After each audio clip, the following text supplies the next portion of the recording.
We can. Let's go ahead and begin. This is our week of March 22nd briefing of the Mason County Commission. We will go ahead and begin with our interview for the advisory board. Go ahead and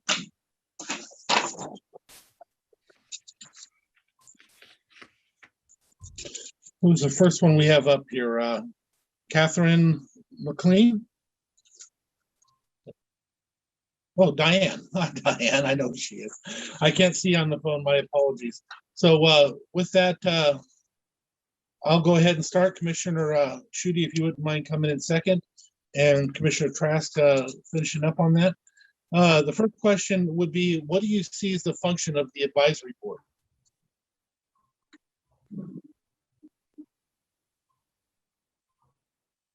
Okay. You're muted. Diane, you're muted.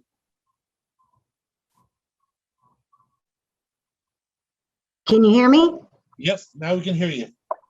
Righty. Again, sorry about the confusion on this.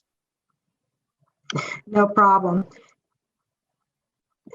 The function of the advisory board is to be able to enhance the mission of the agency by supporting the agency with advice and feedback, performing as a liaison between the respective commissioners that appoint the members of the advisory board, and perhaps to do some legislative, not lobbying exactly, but discussions with legislators about what the agency is doing and the vital services that they provide.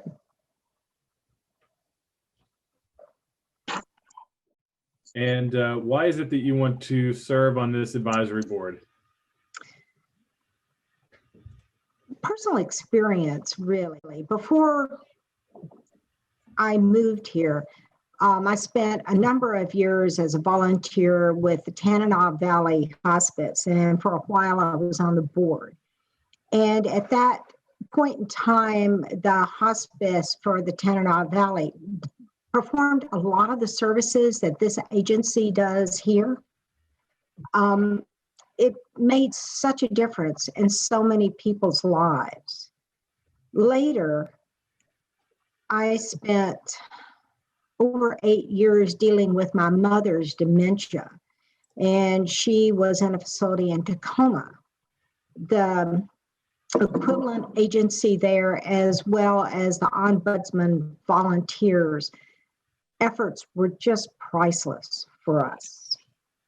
And so now I'm in a position to give back a little, and I thought that would be appropriate. Diane, so the council meets every Wednesday of each month at the Area Agency on Aging office in Olympia. Right now they're meeting Zoom, and it runs approximately from 9 a.m. to 12 to noon. Would that time be a problem for you? No. Great. So Diane, do you have any conflicts of interest with the mission of this advisory board? No, none. And do you have any questions for us? How do you view the work of the advisory board? Oh, can I take that one? Please. So I'm on that board of so there's 3 commissioners on that board, and I've been the chair, but this is my 2nd year for being the chair.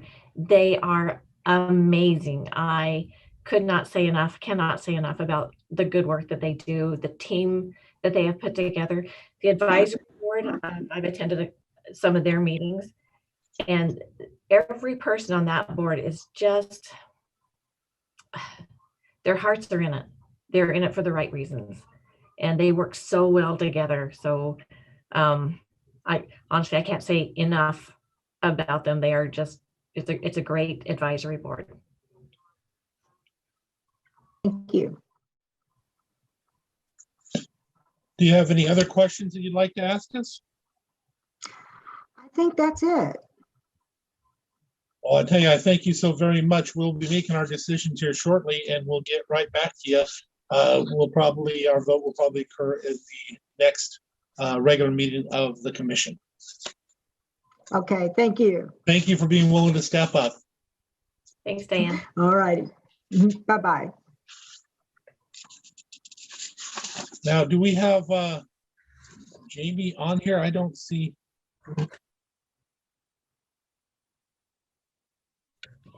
Would you like to try and give her a call real quick? Yep.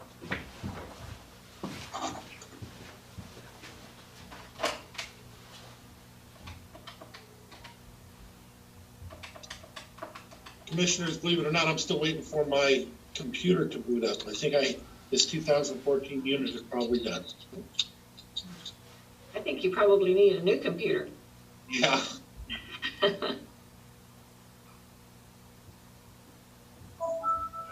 Hi Jamie, this You're is live. Dawn Twitty with Mason County Commissioners. We have you scheduled for a 9:30 or 9 o'clock interview with the commissioners for the Area Agency on Aging Board. Did you plan to attend that, or You'd be is willing to do it on, is it possible for you to log in right now to the meeting? Okay. I'll check with the board and I'll get back with you. Okay? You're welcome. Bye.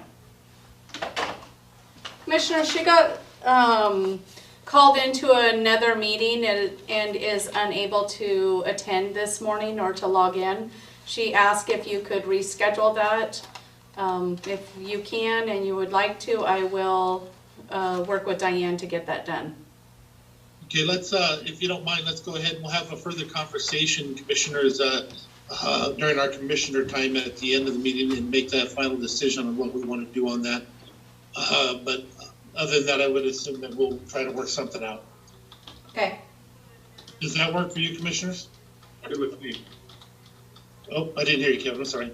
Oh, that's fine with me. Okay, so that's what we'll do. And now we'll go ahead and move into our WSU Extension. Dan. Good morning, Commissioners. I appreciate taking your time.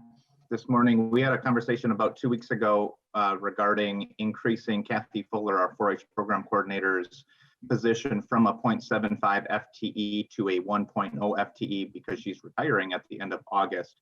I worked with Frank Pinter as well as HR in Mason County, Dawn, to see that the position is structured properly. It's a WSU position, so they both agreed that it would need to go through a revision of an MOU that we have in place already. It's a $6,000 difference this year to increase that position from September 1st through December 31st. As soon as we get the agreement from Mason County, we can get it moved over to WSU for approval, and I can get that position description drafted, and with that, then posting it appropriately so I can move it all forward. My rationale for doing this is recruiting and retaining the best possible candidate we can possibly have. A 0.75 FTE would be not too desirable for most individuals looking to do that. And a high turnover position like this is really hard for a program. And I want to make sure I've had Kathy, I've been here for almost 10 years. I've been working with Kathy for 10 years. And I know the headache that comes with retraining staff. And I just want to retain the best possible candidate we can have to have the best 4-H program we can possibly have. So is your request just to hold off and bring this back before us in another week or so when all the others put together? My request is that it goes on to the consent agenda for signatures so that once it's signed, it goes to WSU for their signature too. We usually do the MOU is signed by you first. So this is a revision to our existing MOU to include $6,000 more for that difference of the salary. And then WSU signs off on it on their end, and then it's a done deal. Commissioners, do you have anything in front of you? I do not. Do I have a copy of the amendment? It's addendum number 1. Yeah, I don't have it in my folder here. Do you have it before you? Do you see any issues with it? Because I not having it, I can't say if I see any issues. Oh, go ahead. I was going to say it's pretty straightforward. a pretty straightforward agreement. I did have one question though, if that's okay. Please. Yeah, please. So Dan, it's 6,000 in 2021. What is it for 2022 for budgeting purposes that way? $15,000 for the full year. So because September falls the way it does, it's 6,000 for 2021, be about $15,000 for that full year salary difference moving forward. Okay. So commissioners, are you comfortable with putting it on the agenda? Actually, it was out of place in my folder. I have it in the wrong location. I found it though. Does anybody have any issue with it? Are you prepared to move it forward for a vote on the next action agenda? I'm good with it. Yeah, me as well. Okay, we will move it forward. Anything else, Dan? No, but thank you, commissioners. I appreciate support. Thank you. Thanks, Dan. Now again, because I'm on my phone, I don't see if do we have the judge on here? I don't think we do we? We do. Your Honor, are you available for doing this early? Looks like he's connecting to audio. Yes, I am, except I want to do another step on my audio first, because otherwise I found on this laptop I will fade in and out. So if you just give me one moment, I'm going to mute myself and I'm going to try to get the phone for audio. Absolutely, please do.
I see Robin has logged on. Robin, do you have direct contact with?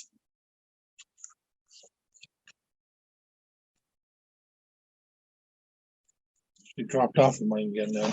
Wonder if they're having issues over there. There he is. Okay. Next.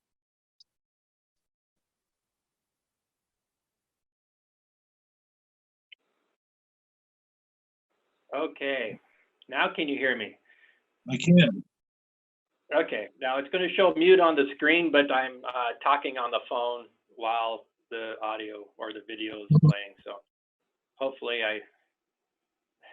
this is the extent of my my computer prowess. I'm sorry.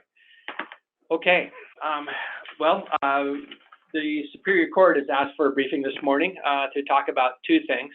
The first thing that I would like to talk about is the request from the commissioners to allow for a reorganization of the administration of our courts. As you all know, Robin Lockwood will be retiring at the end of April this year. And to say the least, she's going to be greatly missed. And we also recognize it's going to be an enormous undertaking to find someone capable and dedicated like she has been to take her place. And so we're saddened by this, but we also recognize we need to move forward. And we also look at this as an opportunity. And the opportunity is focused on correcting the process by which of how we administer our court. And when I say our court, all the divisions of our court. We have 3 divisions of our Superior Court, and these divisions are under the direction of the 3 judges. And there's no, when I say that, I don't want it to make it sound like each judge has their own division. They don't. We have 3 judges, and we are all responsible for all 3 divisions of our court. We have the General Superior Court, which is all of our general dockets, the ones that you would typically think of, the civil and the probate and the family law and the criminal and all those type of things. Then we have the therapy courts. We have 4 separate therapy courts that are operated. And we have the juvenile court, which is a combination of the juvenile court proper, which is where we preside over juvenile offenders and detention matters, or matters that involve children that are removed from their parents, dependency matters. But we also operate the probation department in our juvenile courts and the detention facility. So these 3 divisions are very unique amongst themselves or within themselves, and between the 3 of them. All 3 divisions have seen some expansions over the years. So the focus of this request is to come up with an administration process that better focuses on developing one source of information to the judges in order for us to make decisions on how to manage our courts. And then also one source of direction from the judges to manage the courts as well. And so that is our focus. And we've been fortunate in receiving help from both human resources through Don, and then also from Frank as well. And this is what we want to do. How do we go about it? We have ideas. We've been working on this for many months, and finally come up with a plan that makes sense to us. And that is a plan that divides it into an approach into 3 sections. And we call them phase 1, 2, and 3. First phase, what we want to do is to have the creation of a chief superior court administrator. Okay. This currently what we have is Robin's position. She is an administrator of our superior court, and her function is primarily the general superior court administration. She also has a supervisory function over the therapy courts, where Renee Cullup is the manager there. But it's limited because of all the other hands-on work that she is responsible for within her job. The juvenile court is its own separate entity under, as far as administration-wise. Well, I don't want to call it an entity because it's not. Administratively, Jim Madsen, who is the administrator of the juvenile courts, he reports directly to the judges. And so what the judges have is an administrator dealing with some of our divisions and another administrator dealing with another one of our divisions. This new chief superior court administrator would be responsible for oversight of all 3 divisions. We would have all 3 divisions coming to this administrator for direction and providing information. And we would have then one source to the judges in order to better manage our courts. The other part of phase 1 would be the creation of a financial manager position. we, again, this financial manager would report to the new Chief Superior Court Administrator and provide information to the administrator, and from that funnel to the judges themselves. This would be a consolidation of all the independent financial functions of all three divisions, which would be a more efficient approach to how we're managing. We in many ways we duplicate things within the three divisions, and also we would better be able to have one department whose job is to do things such as accounting for the grants that we receive. We have many in our departments, like in our juvenile side and in our therapy court side, have several grants that have to be managed and accounted for. Having one department doing that is much more efficient than having a manager who has many other job functions to continue to try to fit that into their schedule. On that same token, maybe assist in the grant applications as they come along. Ultimately, one of the big benefits will be at time for budgets. The judges have one source to deal with the development of the three budgets, or three primary budgets. There's sub budgets within those, and then actually the Board of Commissioners would have one source as well in the budget processing. Our desire is to hire the Chief Superior Court Administrator now, and then once that person is in the position and get their feet on the ground and understand things, then move to, as part of phase one, to hire the financial manager. But we do want to have the Chief Superior Court Administrator, the person in place to do the hiring in that regard. There is an accounting technician that's in the juvenile court side, and the reason that's there is because of the way that they have to account for their grant funding. It's very complicated. But we would part of our proposal, if you looked at the flow chart, organization chart, is that position would move underneath the finance manager, and do things such as payroll for all the divisions and all of those common things that have to be done within our divisions. The net change far as FTEs is a +1. That is accounted for. What would happen with Robin's position is that would actually be eliminated. New position is created, so that's a net 0. However, when we add the financial manager piece, that creates a net +1. Phase 2 is something that we're not ready to, but ultimately we just come to the conclusion that we're not certain what other needs are going to be needed in the Superior Court once Robin's position is eliminated, because as I indicated earlier, she does a lot of hands-on work. Some of that can be spread out to the other positions, but we're going to leave that to the new Chief Superior Court Administrator to come up with a proposal once we get to the point where they have an understanding of the needs within that. It may be another staff level, maybe another leadership level within staff. I don't know. That's something we want to deal with in phase 2 after we see how things work out. And then phase 3, we will be looking at the juvenile court structure.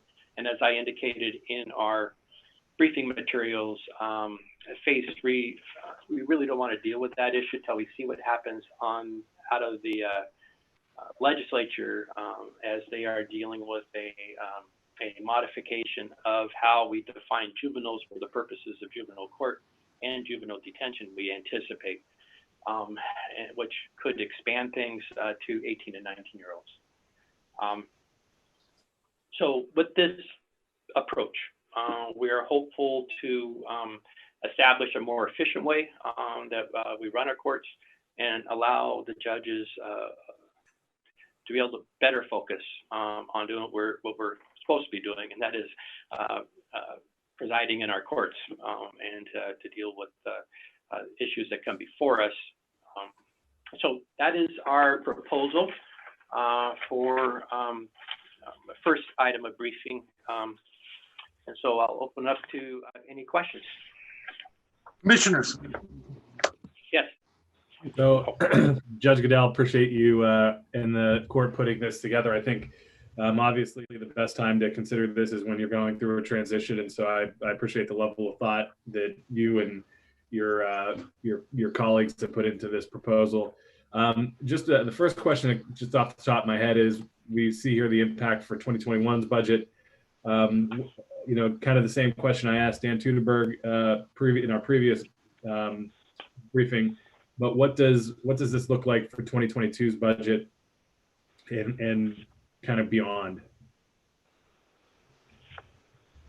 So when we did the calculation for 2021, the combined budget increase is $77,864.07.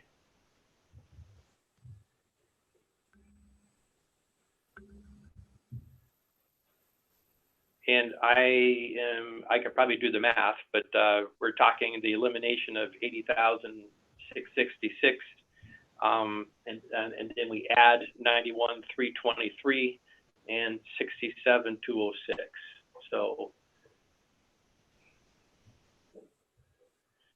So the two positions are about $158,000. You subtract out the $80,000. I think that we're at about a net positive around $78,000, $80,000. For 2022? For the full Yes. year? Okay.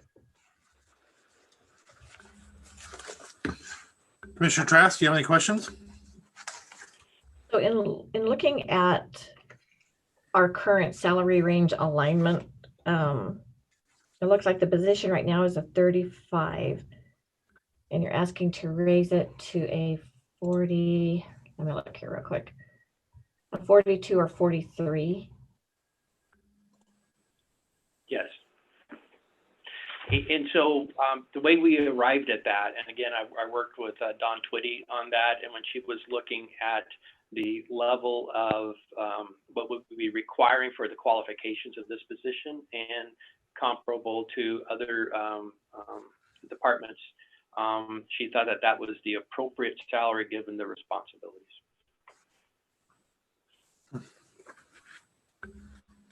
Okay. On this chart, I don't even have a 42. So it goes from 41 to 43. So I'm just wondering. So if they did decide that that should be a 42 or 43, I'll go with their suggestions.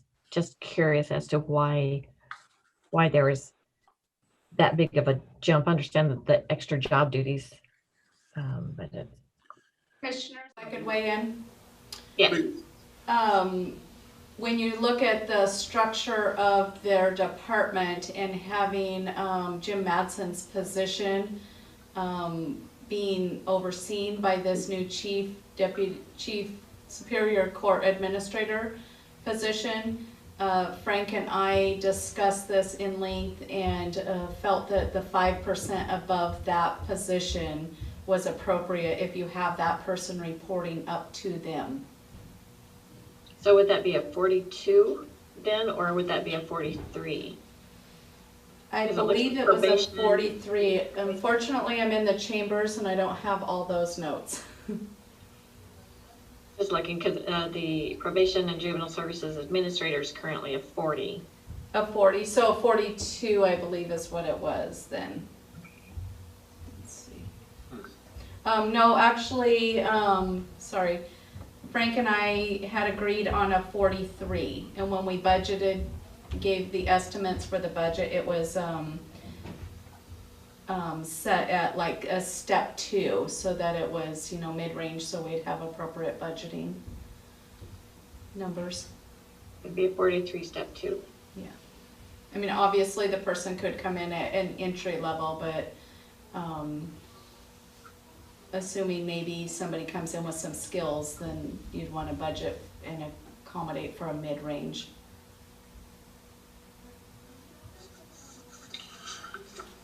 So I myself, I am, I had a long talk with Dan about this, and I am supportive.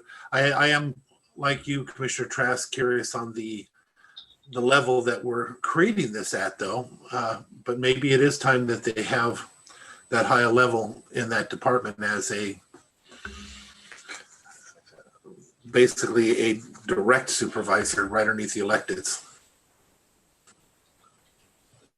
I'm in favor of moving this part forward. So just to clarify for me, so the phases, the first phase would be to have the, I want to say it's the new Robin, but it's the new position. And that would be Yes, well, the first phase would be the two new positions, which would be the chief administrator and the finance manager. We would start first with the chief administrator, get him on board, and then hire out the finance manager. Commissioner, I want to make clear, I'm only supportive of moving forward on phase one. I haven't stepped forward on anything other than phase one and the restructure. And that's all we're asking for. We wanted to lay this out how we're thinking about it. And we recognize that there may be some needs, some things that we need to do in phase two and phase three. We don't know. There may not be a phase two request. But I don't want to go into this thing and say, this is what we need, and then come back in 6 months and say, and also we want, this. I mean, I want you guys to understand this is what we're thinking. We just don't know the answers to any additional needs, but we are identifying that there may be future needs that we will be coming back with. And that's what I understood when we talked the other day, Your Honor. I think my concern was the position and how it came to, the determination for the levels. I do support this, and I understand why you're doing it, and I, like Commissioner Schutte, I agree that this is the perfect time to do it. So Commissioner Schutte, is that a support or? Yeah, I support it. I want us also to stay mindful of, the cost on all of these things. It's not just about what Superior Court is doing, but we're also looking at, reorgs in our section that has a price tag, the price tag that goes along with making the change at for 4-H coordinator at WSU, and some of the other. I mean, we have another request for staffing coming from the Superior Court, immediately adjacent to this request, and so. I want us to be working closely with these departments to get them pointed on the right path, but I also think we need to be working with our budget staff in order to see how this all pencils. We can certainly swing it this year, but it's that bow wave on staffing that should be front and center for us going forward. And so I think certainly supportive of this. I think it's well thought out. I think it's necessary. The courts are only going to get busier and expand, in particular as they start to evaluate, potential legislative changes that are being discussed. But at the same time, we have to keep an eye on the budget as well. So supportive of phase one, but I think we need to get a roll up from Jennifer on what all of these might cost this year and in out years as well.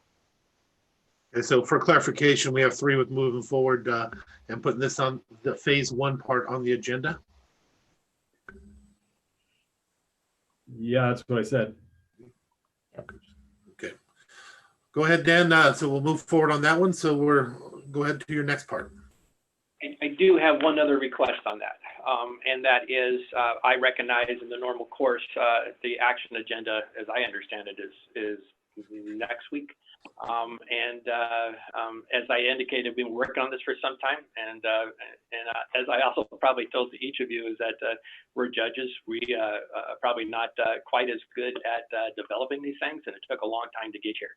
However, we also recognize our clock is ticking, and Robin's leaving at the end of April. So if it is possible, I would just ask that if we could be moved as an add-on to the upcoming action agenda, because we have a hiring process we need to get through. So that's my request. It may not work for, I recognize this is a significant request on top of it, so I'm not certain how that moves forward, but I am making that request. Well, actually, I think that's what we're talking about, putting it on, unless I misunderstood, commissioners. We're talking about putting it on the next action agenda that comes before us, which is a week from tomorrow, right? Right, it'd be the 30th. Yeah. We Okay. weren't asking for anything different though, right? We don't have a regular meeting tomorrow, so Yeah. that is our next. That was my misunderstanding then. So Oh. okay, well, great.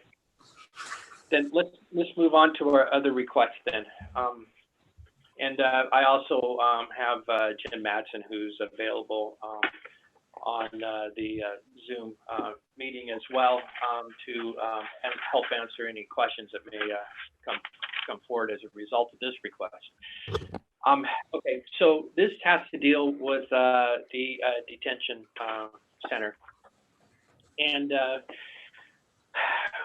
where we are perceiving a safety concern. As I've described in our briefing materials, during the last few years,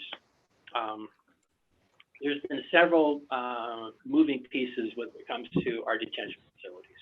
First of all, we continue to work programs to try to keep youth out of our detention facilities. That has not only has been something that's been an internal process that this court has been involved in well before I even came on board, but also continued focus of the legislature to try to keep youth out of detention facilities. So we don't have large numbers of youth, juveniles in our detention facility. However, we also recognize that the end result of that is that those who we believe need to be in our detention facilities are oftentimes those with greater behavioral and emotional issues. So the amount of resource that's necessary within our detention facility to manage juveniles with these higher needs has gone up. We've also noticed over the last few years that the level of incidents, juveniles basically, lack of a better phrase, being out of control, has gone up. So the detention officers are trained to manage these things and to use verbal cues and commands and work through these type of things, and generally are very successful in that. We have very good staffing in our detention facility. However, time and again, it has not been able to be managed as well with the resources we have. And particularly, let me explain again how our staffing works. We have 2 shifts that are operated 6 in the morning till 6 at night, 6 at night till 6 in the morning. Okay, so each shift has 2 detention officers as staff. And the way that works is that one detention officer is in the control booth, the other detention officer is on the floor. There is a paramount rule. The detention officer who is in the control booth is not to leave the control booth, okay? This is important to consider when you have one detention officer on the floor, one in the booth. You don't want the second one to come out of the booth and take the risk of the booth being taken over by juveniles. So that's the underlying basis for that. What happens sometimes is that one detention officer on the floor is unable to manage a youth who has spiraled out of control. We had a very recent incident in January. I can't go into too much on the specifics. However, the end result was Shelton PD had to be called in order to subdue the youth that was out of control, simply because one detention officer could not, and placed that detention officer in serious exposure to harm. That juvenile, as a result, also placed themselves in serious exposure of harm. And then all the other juveniles in the facility at that time were also exposed. This is not an isolated event. We see this as an increasing risk, and ultimately, after discussions with Jim Madsen, the three judges agreed that this is a safety danger, and we are coming before the board to explain that this danger exists. And as a result, we are asking for the 2 additional detention officer positions. The plan is that there would be this third shift between noon and midnight, which is the time period when these type of events occur. That's the highest risk time, is between noon and midnight. And then as a result of the 2 new positions, there'll be 1 additional staffing during that time period. So it'll be 2 staff on the floor, 1 staff in the control booth. And that way, we would be better able to utilize the 2 staffs to take care of these dangerous situations, and to be, if they're unable to resolve them, to better allow them to resolve them, utilizing things outside of force, but if force is necessary, have that ability. And so that is what our request is. As I indicated, it is a change in 2 FTEs, and we have calculated the budget, the budgeting impact of $120,625 at the top level of the pay scale. So I'll open up for questions. Your Honor, this question may be for Jim. Jim, what is our average daily population in the facility, and what is our high population numbers in that facility, please? Average is about 3. High that we've hit is 6 or 7 in the last year. That's pretty much the numbers. So we're averaging 3 in there though per day? On a pretty regular basis, yeah. We're down to 1 right now. We just lost some kids last week. It ebbs and flows. Yeah, well, if you don't mind, please put together the actual average daily population for me. Sure. Thank you. Commissioner? Two questions, probably one for Jim, maybe both for Jim, one for Judge Goodell. Jim, what's the hiring market like for detention officers? I know we've been trying to add jail deputies, on the adult side, and have had some struggles over the past couple of years with recruitment, and just curious as to what the market looks like for juvenile detention officers. Sure, I would say the biggest difficulty that we have is not unlike any other departments in our county, of having Kitsap and Thurston near us, where these staff can make 30-35% more.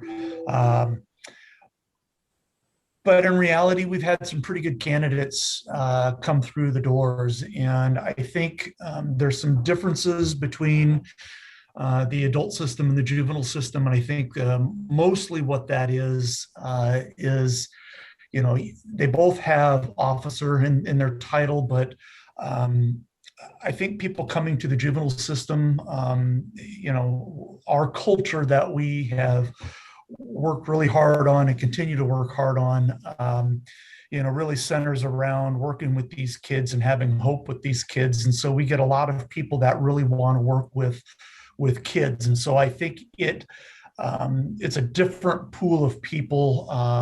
Sometimes when we're hiring, people that come in for an interview or are just looking for an officer position, but we make it very clear what we're looking for, and the ones that we're finding, they'll really have a heart for kids, and so I think it's been pretty good. In fact, this last we had a vacancy just earlier this year, and unfortunately we could only offer to one person, and we had another young person that we really liked and wanted to hire but couldn't because we didn't have the spot. And so long answer to say that there's a decent market out there, especially when you're tapping into those that want to help kids. Great. And then, my second question is, and this might be for you and or Judge Goodell. So you have, looking at your current org chart, you have, I believe, 9 full-time regular juvenile detention officers, with one of those being a lead. And then you have, looks like 10 extra help officer positions that you have staffed. Is there the potential, as we work through this, to supplement the shifts with extra help as we kind of evaluate this, and maybe convert 2 of those positions down the line into the full-time? How creative can we be with utilizing that stable of extra help officers, especially when you as you try to address when you have a higher population and might have a more of a need versus when you have maybe 1 or 2 kids in the center. Sure. If you're okay, Your Honor, I'll go ahead and field this one. Yeah, Yes, so you're exactly right. In fact, I think when I came to you guys 2 years ago to get the 9th position, I had given back some of the money out of our extra help line to kind of help offset that. And we have seen a decrease in the extra help. The current staffing of having just 2 on, what really bogs us down is when somebody is out sick, certainly on a long-term like FEMLA, or if we have vacancies, when somebody leaves, then we're going to that extra help pool to basically fill on a full-time basis just to get us at 2. And now we need extra help on top of that, potentially for a 3rd staff on when we need it and when we can. And so I would anticipate with these positions that we could reduce the number, the dollar amount in that same extra helpline. And I think there's some creativity that we could get to of the problem we have right now with our extra help staff is that you either have a young pool of people who aren't around for very long because they're getting into the workforce and either come to us on a full-time basis or going somewhere else on a full-time basis. Or we have people that are already working. And so their availability as a 3rd staff is pretty limited. And it's difficult for them, this time frame we're talking about of 12 p.m. to 12 a.m. These people are working the next day, and to work 6, 7, 8 hours at night or a graveyard shift and then go back to their regular job the next day is difficult. So we have a very small active group in that pool. And so what I see is that when you start with having for the most part 3 staff on, if you lose one to an injury, well, I won't use that as an example. Somebody's out sick for the day, or even a short 1 or 2 day vacation, we even have the option of in negotiations with the union to say, here's what our policy is. We've got 1 or 2 kids in, and we think the best flavor of this is maybe we don't need to backfill that position and could potentially save some monies there too. But I would anticipate that the extra help pool would be probably where it's at. And we've had an open recruitment for that for well over a year. And I think I've gotten 2 people, and one of those is now a full-time staff with us. It's very difficult to get that. And so I think our pool would stay the same size. We probably just wouldn't be using it as much, and there would be a cost savings. Thank you. Commissioner Trask? So I guess I have question and a concern. So first, Jim, thank you for walking me through the juvenile facility and for speaking with me. I think that was very helpful. So I guess there's some things coming out of the legislature this year, or possible things, I guess. I would hesitate to move forward until we know more about some of that legislation. One of them is changing the age for a juvenile. If that happens, we're going to have some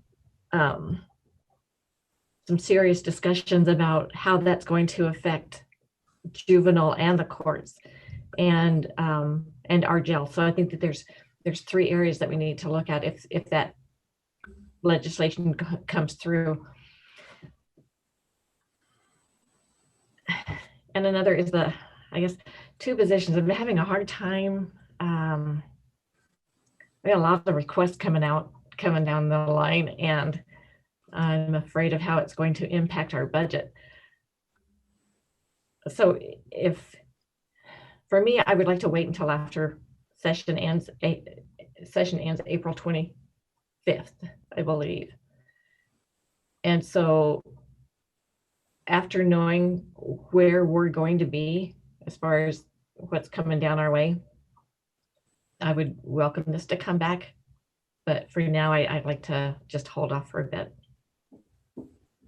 Your Honor, how do you feel about the comfort level of bringing it back for April 25th? I would prefer that also at this time. I know it's always urgent, but as we're figuring out what all these new positions look like, that extra time would probably be needed anyway before I could commit to these other 2 positions.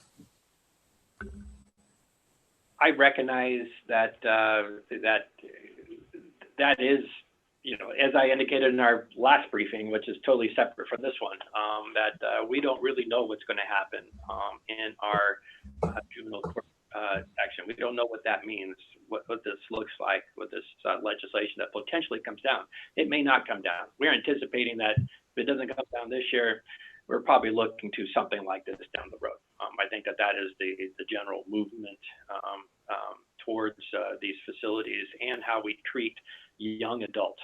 And we see it across the broad range of things that we're not even talking about today.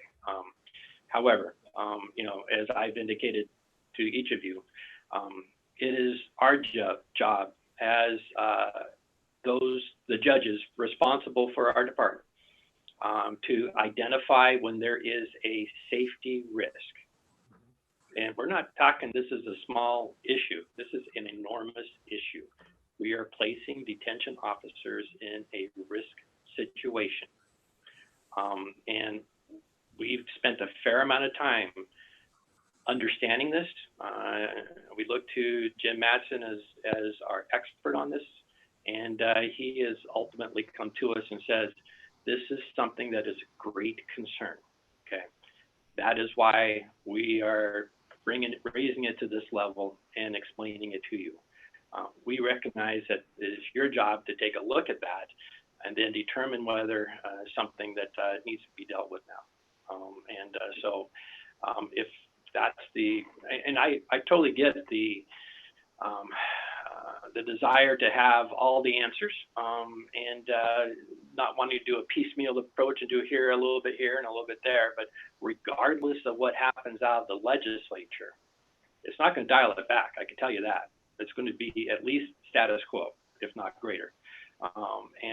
So we currently have a safety concern at status quo.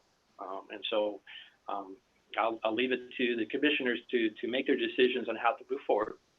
But this is a great concern to ourselves. John, I'm going to throw one out that I know will not go over well, but I've got to say it anyway. We've had those conversations about the requirements of having juvenile within the county, especially with the tax that was imposed and the requirements that came with that tax. But I'm not sure that there's any restriction that would forbid us from contracting out the ones that we find to be the most dangerous at the moment in order to protect our staff. But of course, that's your department, not mine. I'm just throwing it out as something for consideration. And if I might, real quick. Oh, go ahead, Judge. Well, I'm just going to say that now you're talking an area that I'm not prepared to even address on the feasibility of that issue. So, but certainly if that is something that the commission wishes to pursue, then we will certainly be able to get back to you and tell you what we believe is can be done or whether it's appropriate. You know, keeping in mind that there's another big area out there that hasn't happened, and I don't think, and Jim, maybe you can address that, is that with our JRA facilities that, and I think I might have got the acronym wrong, our facilities where that are housing the most severe or serious juveniles after conviction. There has been a movement to bring them back into the counties where they came from, but that's not a discussion for today. That is a movement. I'm not sure where it's going, but there's a lot of moving pieces in this, and my concern is that if we don't address the safety issues as they come up, then and we wait for the next movement, there's going to be another movement after that. It's just the nature of where things are going. Commissioner Schutte, you look like you want to speak. Yeah, I would say, you know, the other conversation, and this is where I kind of have to put it back on you all, since you know your organization in and out. But we also just discussed a non-safety issue at increasing or reorganizing your staff at the administrative level. If this is a critical safety concern, why not prioritize this over that?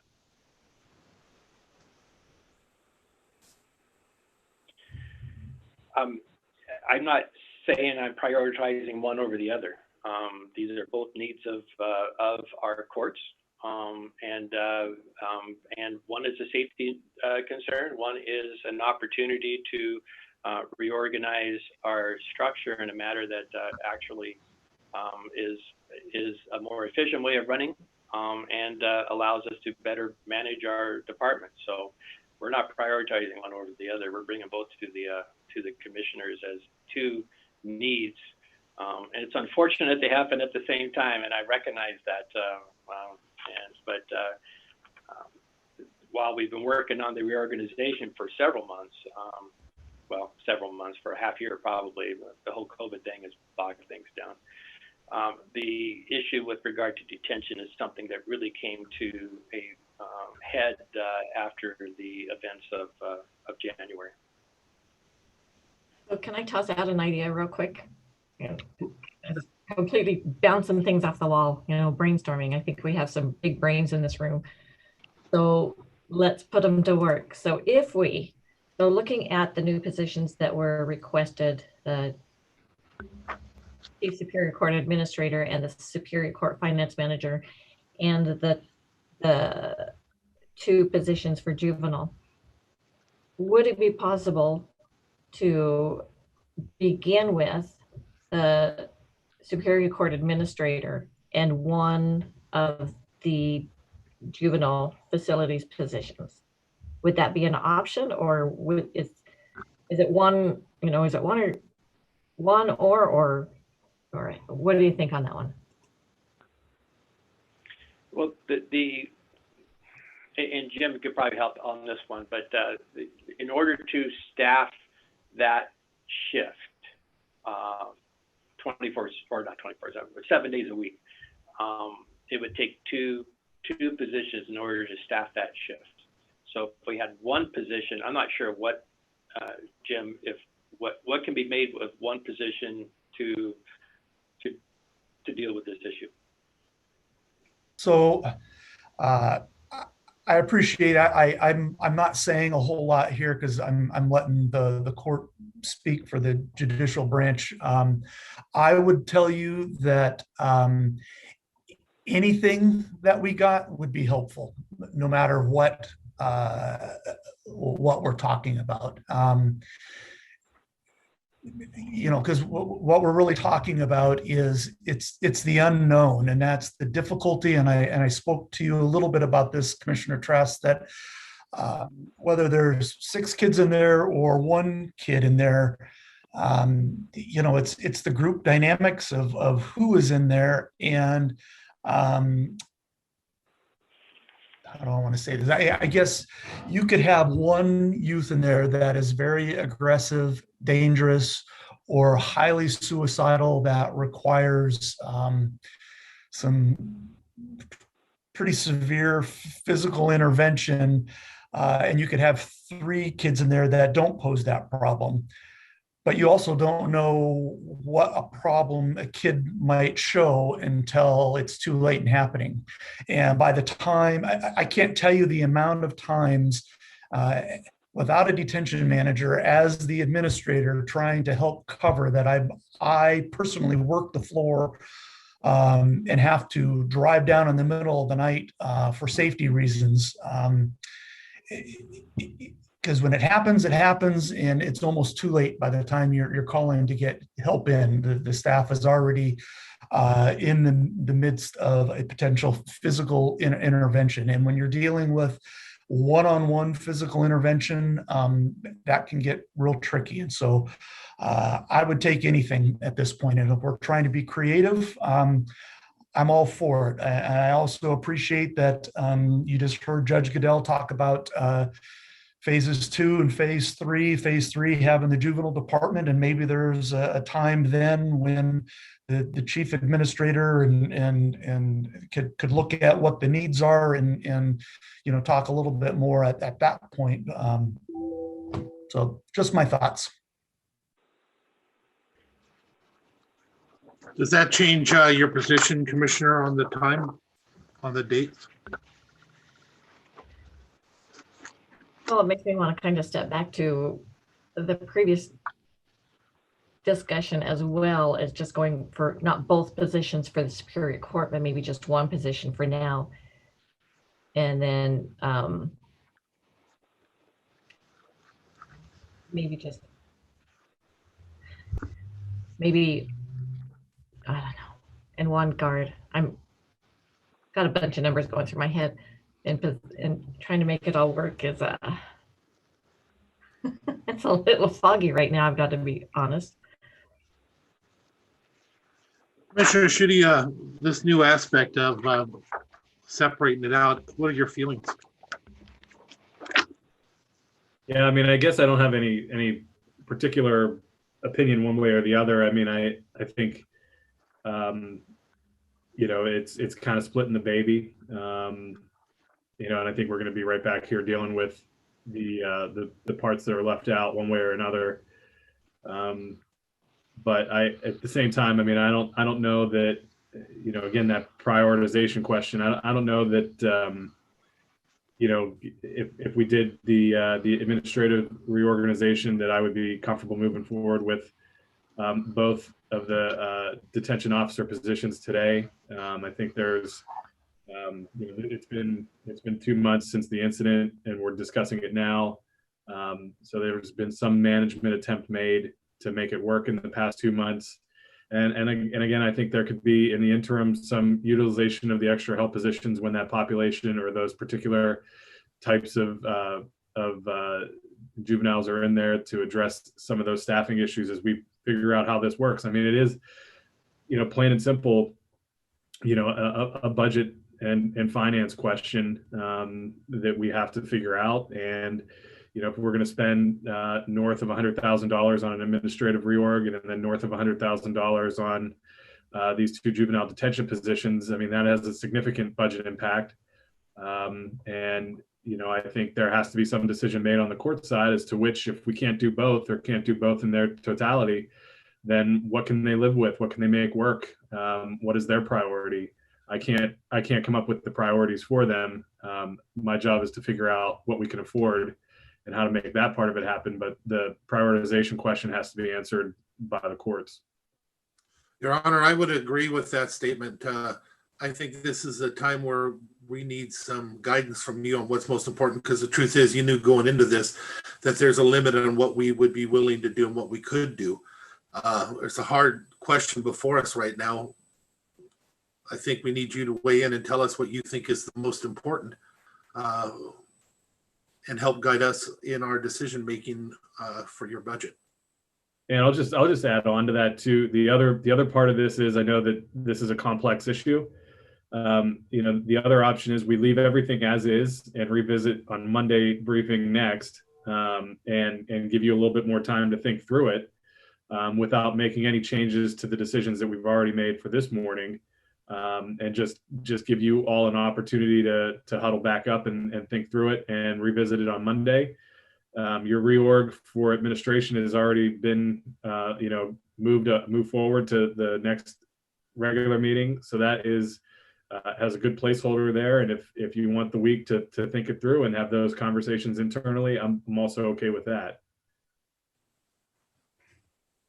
Well, as the commission knows, is that I'm one of 3 judges.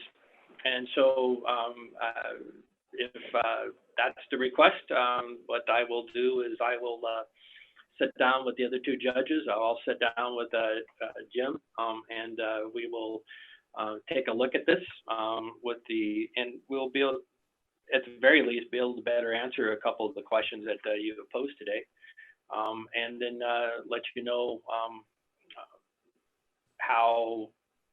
what the request is, and then I would just request that we be added to the briefing schedule for next Monday. I think that I like that approach proposed by Commissioner Schutte. And that's what we will do. So we will add you on to Monday. We'll move forward with the what we've already set forward for our agenda. Do you have anything else you'd like to talk to us about? No, that is it. I appreciate everybody's time this morning. Okay, commissioners, do you have anything else for the judges?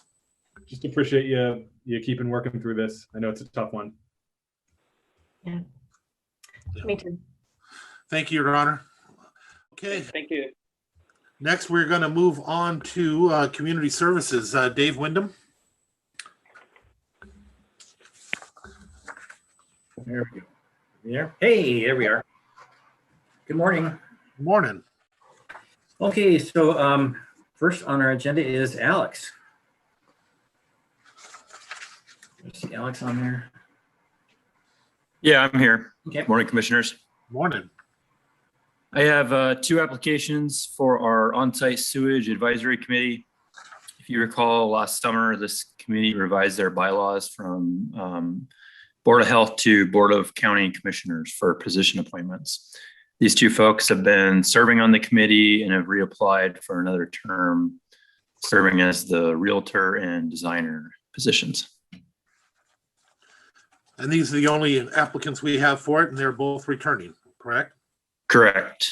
And there is a small, I thought there was an agenda or meeting tomorrow. So that would be the 30th that this would be going on. Yeah. I don't think we need to interview them since they're returning, but it's up to you, commissioners. How do you feel? I agree with that. I think we can, I'd be open to reappointing without an interview. Okay. Commissioner Trask? Yep. Then we will go ahead and put them back on that agenda to reappoint them without an interview. Great. Thank you. Thank you, Alex. Dave? Okay, so that was the main agenda item. I did put on the county website a PowerPoint presentation that talks about the RIA 14 process. The RIA 15 process is identical. I didn't feel I needed to put both the PowerPoints on there, but they are on the front page of the county website under the What's New category. It's about 40 slides that takes anyone through the process of the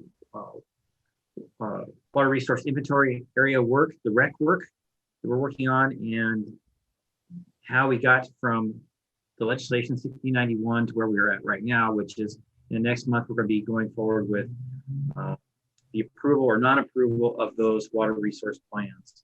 So that is on the website. Any questions on water resource work?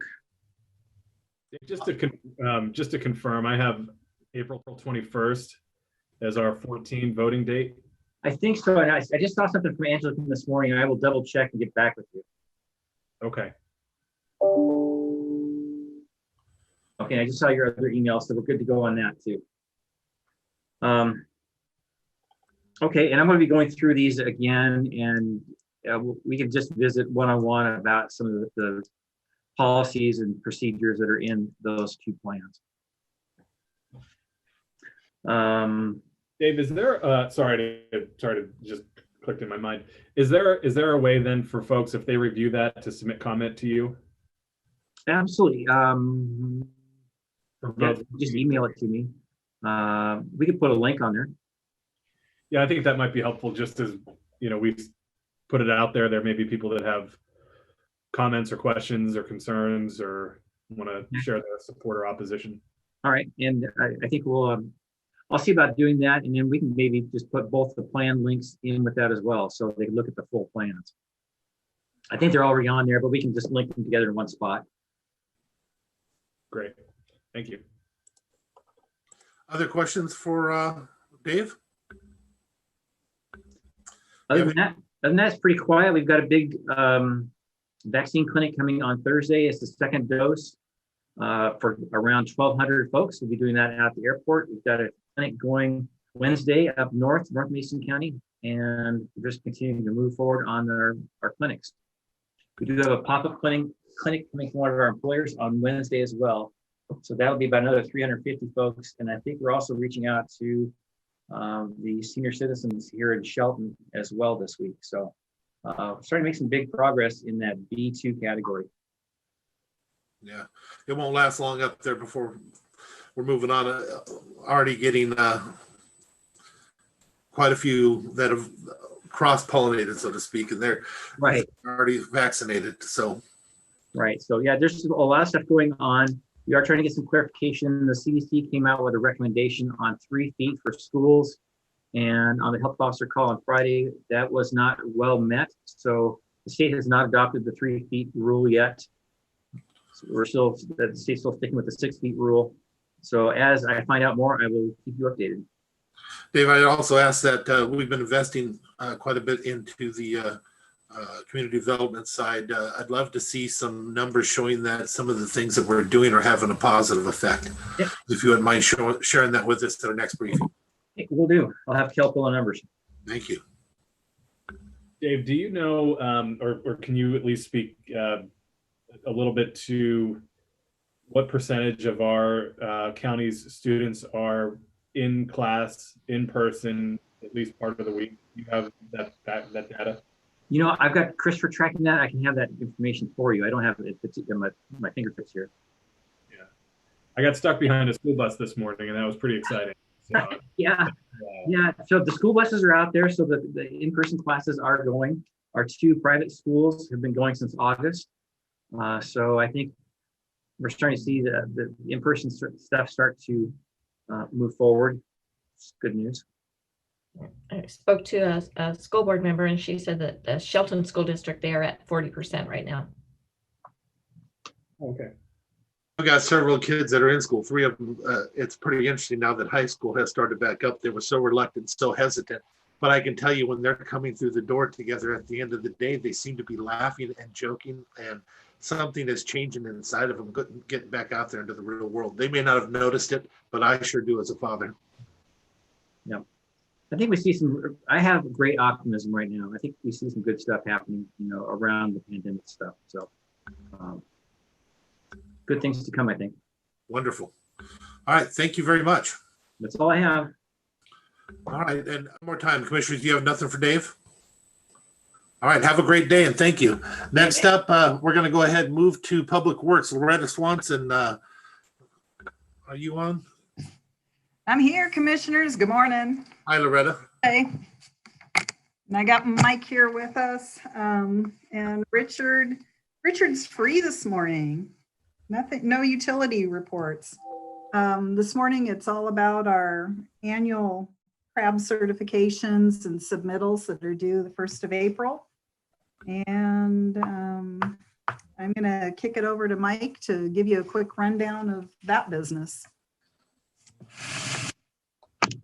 Morning, Commissioner. Before you, we have the annual certification and certification for traffic law enforcement and the certification for fish passage barrier that needs to be signed by the chair of the board.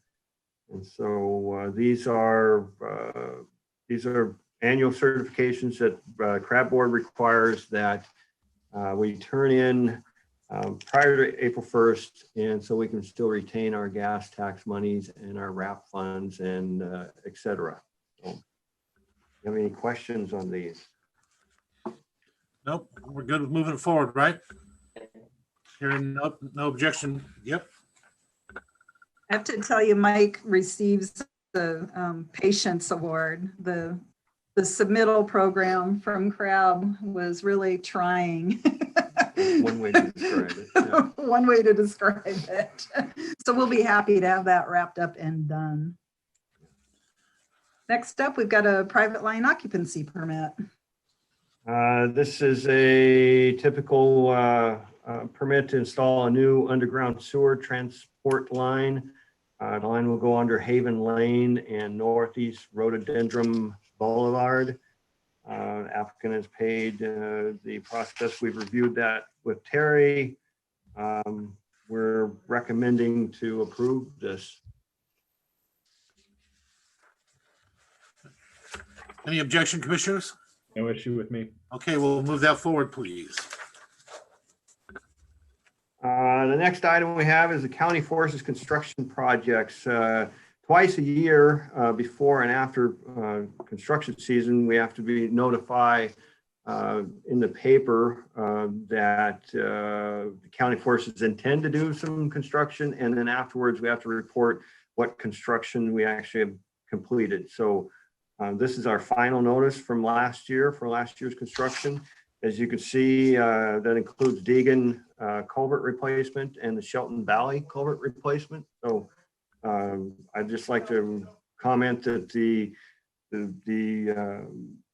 staff here with the engineers and technicians did a great job. The road crew themselves did too in constructing both those projects.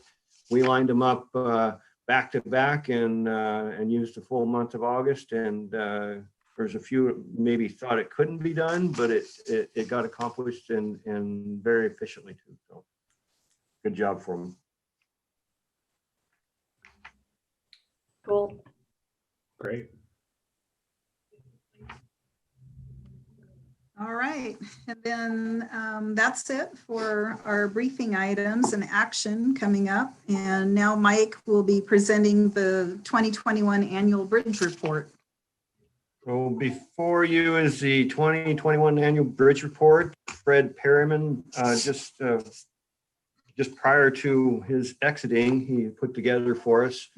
We're going to miss Fred because he was the one inspecting these bridges and taking care of a lot of paperwork in combination. So that duty is going to fall upon me now, being certified for bridge inspections. So hopefully I'll make just as nice a report as Fred. So just to comment about a few things in this report, there's the positive thing is that there is no structural deficient bridges in Mason County.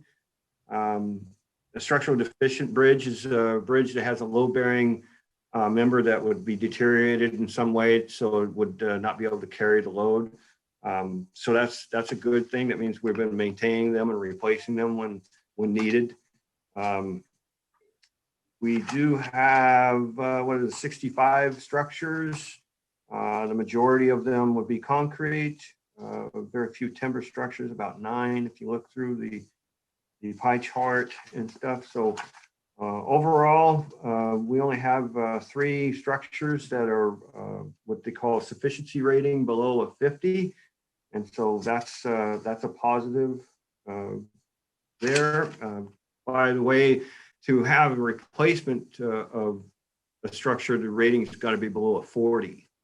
And so it's got to be in pretty bad shape and structurally deficient to actually rate for funding through bridge preservation. So we have a few 1-lane bridges. Just overall, it's Fred's been taking care of things and doing it well. So, is there any questions? I know it's a kind of a quick detail of that, but Kind of cool seeing how many bridges we have. Cool until you have to inspect all those suckers, right? Okay, so it's cool for me. So I guess just first off, big thanks to Fred, and maybe our condolences to you, Mike, forward. But when we think about potential federal infrastructure projects and packages that are being discussed and might get through in the next year or so, are you hearing? I mean, are there any that we would be eligible for? I know you said that it depends. They have to be in pretty rough shape in order to be for replacement. But do you have any on here that you would think would be eligible for some improvement or preventative maintenance or something along those lines that we should be thinking about? Yeah,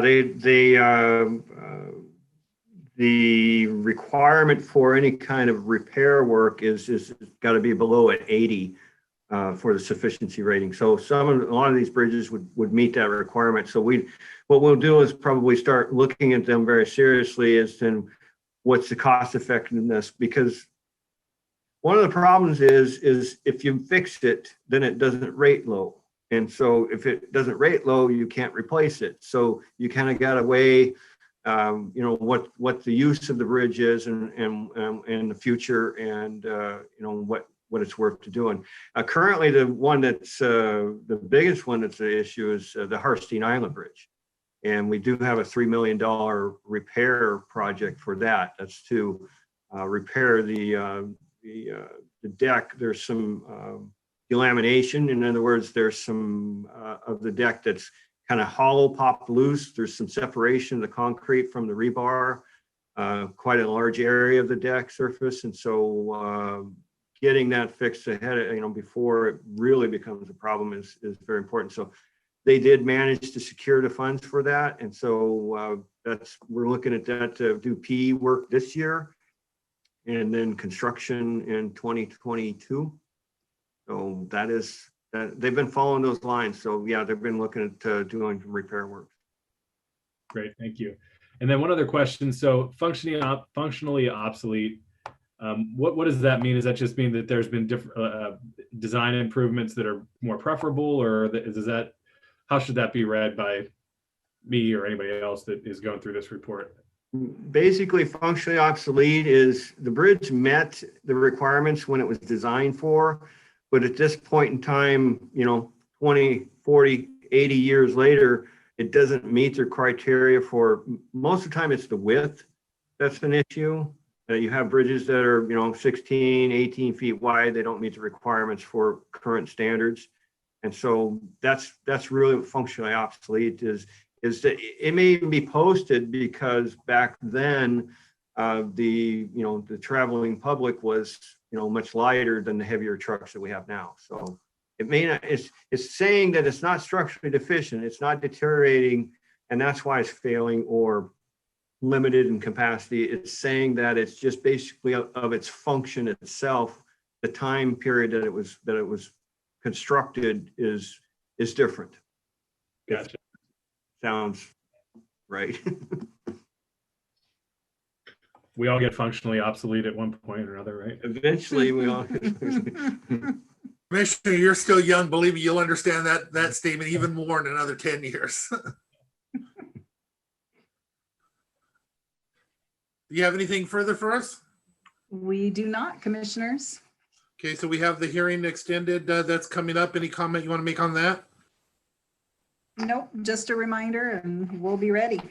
Okay, commissioners, do you have anything for Public Works? I would like to thank Loretta, and there's a group of us that went up to Belfair to talk about the sewer loan and the Belfair sewer. And I think it was a very productive meeting. A lot of answers or questions were answered. And I think I just want to thank them so much. Loretta, Kel, and Richard for going with me. And there's some, like I said before, there's some big brains. And they were definitely appreciated, and the answers were good. So thank you. Anything further? Glad to do that. Thank you guys very much for coming in today. Thank you, commissioners. Thank you. All right, so we've got 5 minutes. If there's no objection, we'll take a 5-minute break and come back at 10:30 to meet with Peter Jones. Perfect. All right, see you then. Let's go ahead and we'll come back, and we're moving into public defense with Peter Jones. And I don't think, commissioners, this is Diane, I don't think Peter is on yet. I've been calling. Sonia's going to try calling his cell. He's in court apparently. Okay. And I did ask Sonia, and this looks like it's the contract for Defender software that's in the budget for him, his office. Mm-hmm. So now he has the contract and he'd like to move it forward. So I don't have any issue moving it forward since we discussed it at length as part of the budget. I would agree with that. I remember the discussions pretty distinctly. Commissioner Trask, are you comfortable with that, or would you like to wait and speak with him? Nope, I'm comfortable. All right. Well, then if you can, go ahead and get a hold of him and let him know we're going to move forward. Okay, and I'll just confirm it's what he presented for the 2021 budget. Yes. Yeah. If there's any changes, we're going to want to have a little further discussion. Okay, thank you. All right. Next up, we're going to go ahead and move into support services with Frank. Frank, before you begin, commissioners, as we know, our briefings are not open forums for debate or testimony. I see on here that we had Bo Bakken, who is our guest, but I saw earlier we have, I believe, the chair of the fire department and his assistant chief. Bo, would you mind unmuting for 1 second and let me know who your particular guests are so that when the time comes, I'll know who we're allowing to speak? Gotcha. Yeah, I've got, you're going to see Commissioner Kelly McIntosh is with us today.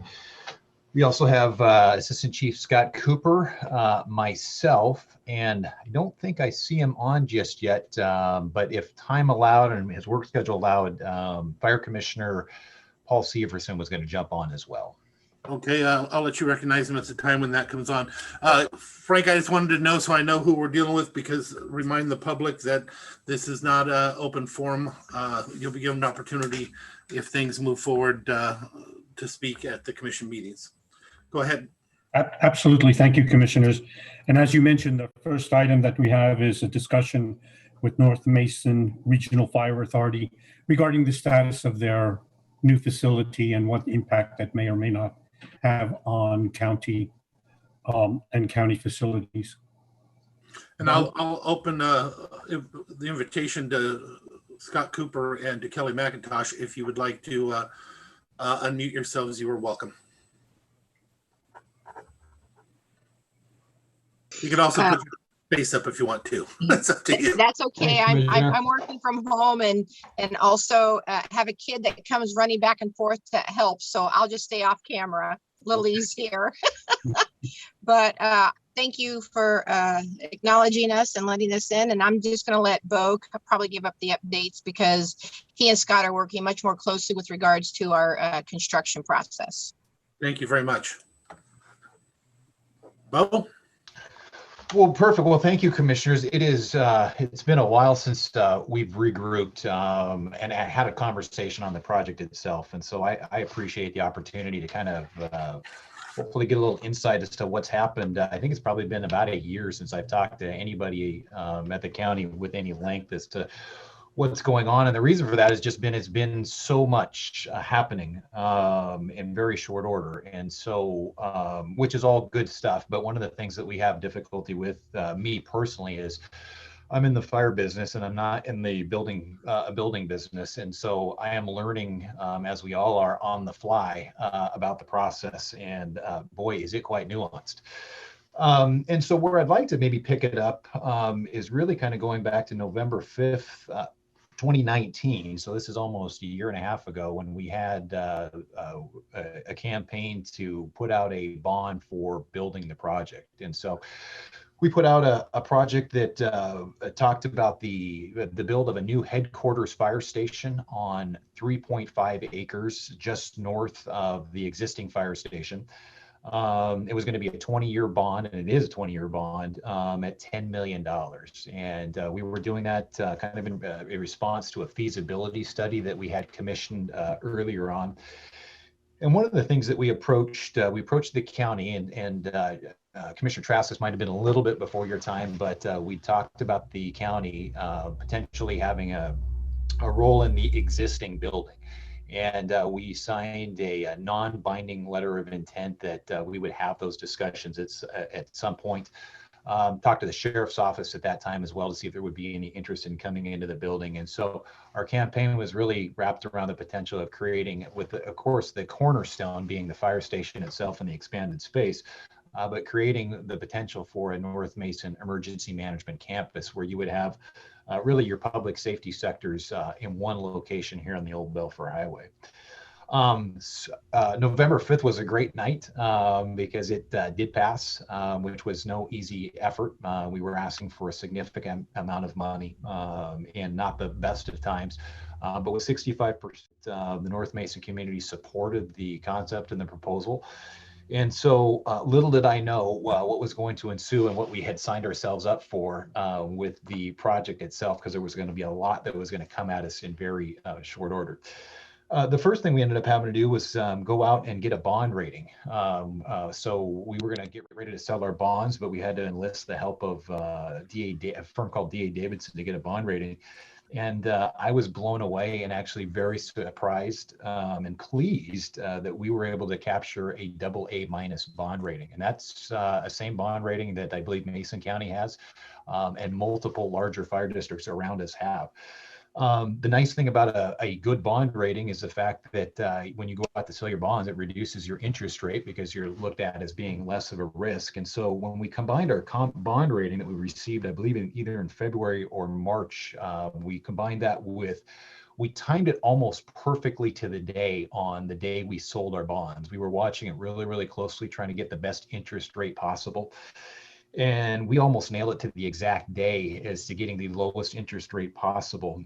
And we ended up between the interest rate we were able to secure, which was just right around 2%, and then also the bond rating itself, we ended up saving, we estimate about $1.2 million for taxpayers over the course of the bond sale itself. And so a lot of work went into the financial end as soon as the election was done. And then right after that was done, we got into the build project itself. And so one of the things that we wanted to take advantage of, which is newer in Washington State, was a build process, which is called a design build process. And typically you go out, you would go out and you would have an architect work with you. You'd put together a set of plans.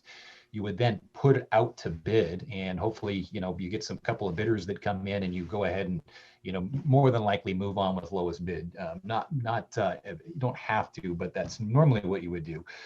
And the problem with that particular arrangement is that there's no discussion. So the owner can't discuss with the contractor, discuss with the architect. There's no kind of collaboration as to how do we really pull off this project to get the most bang for the buck for the taxpayers. And so whatever your architect puts together is what the contractor has to build on. That's the price that they have to give.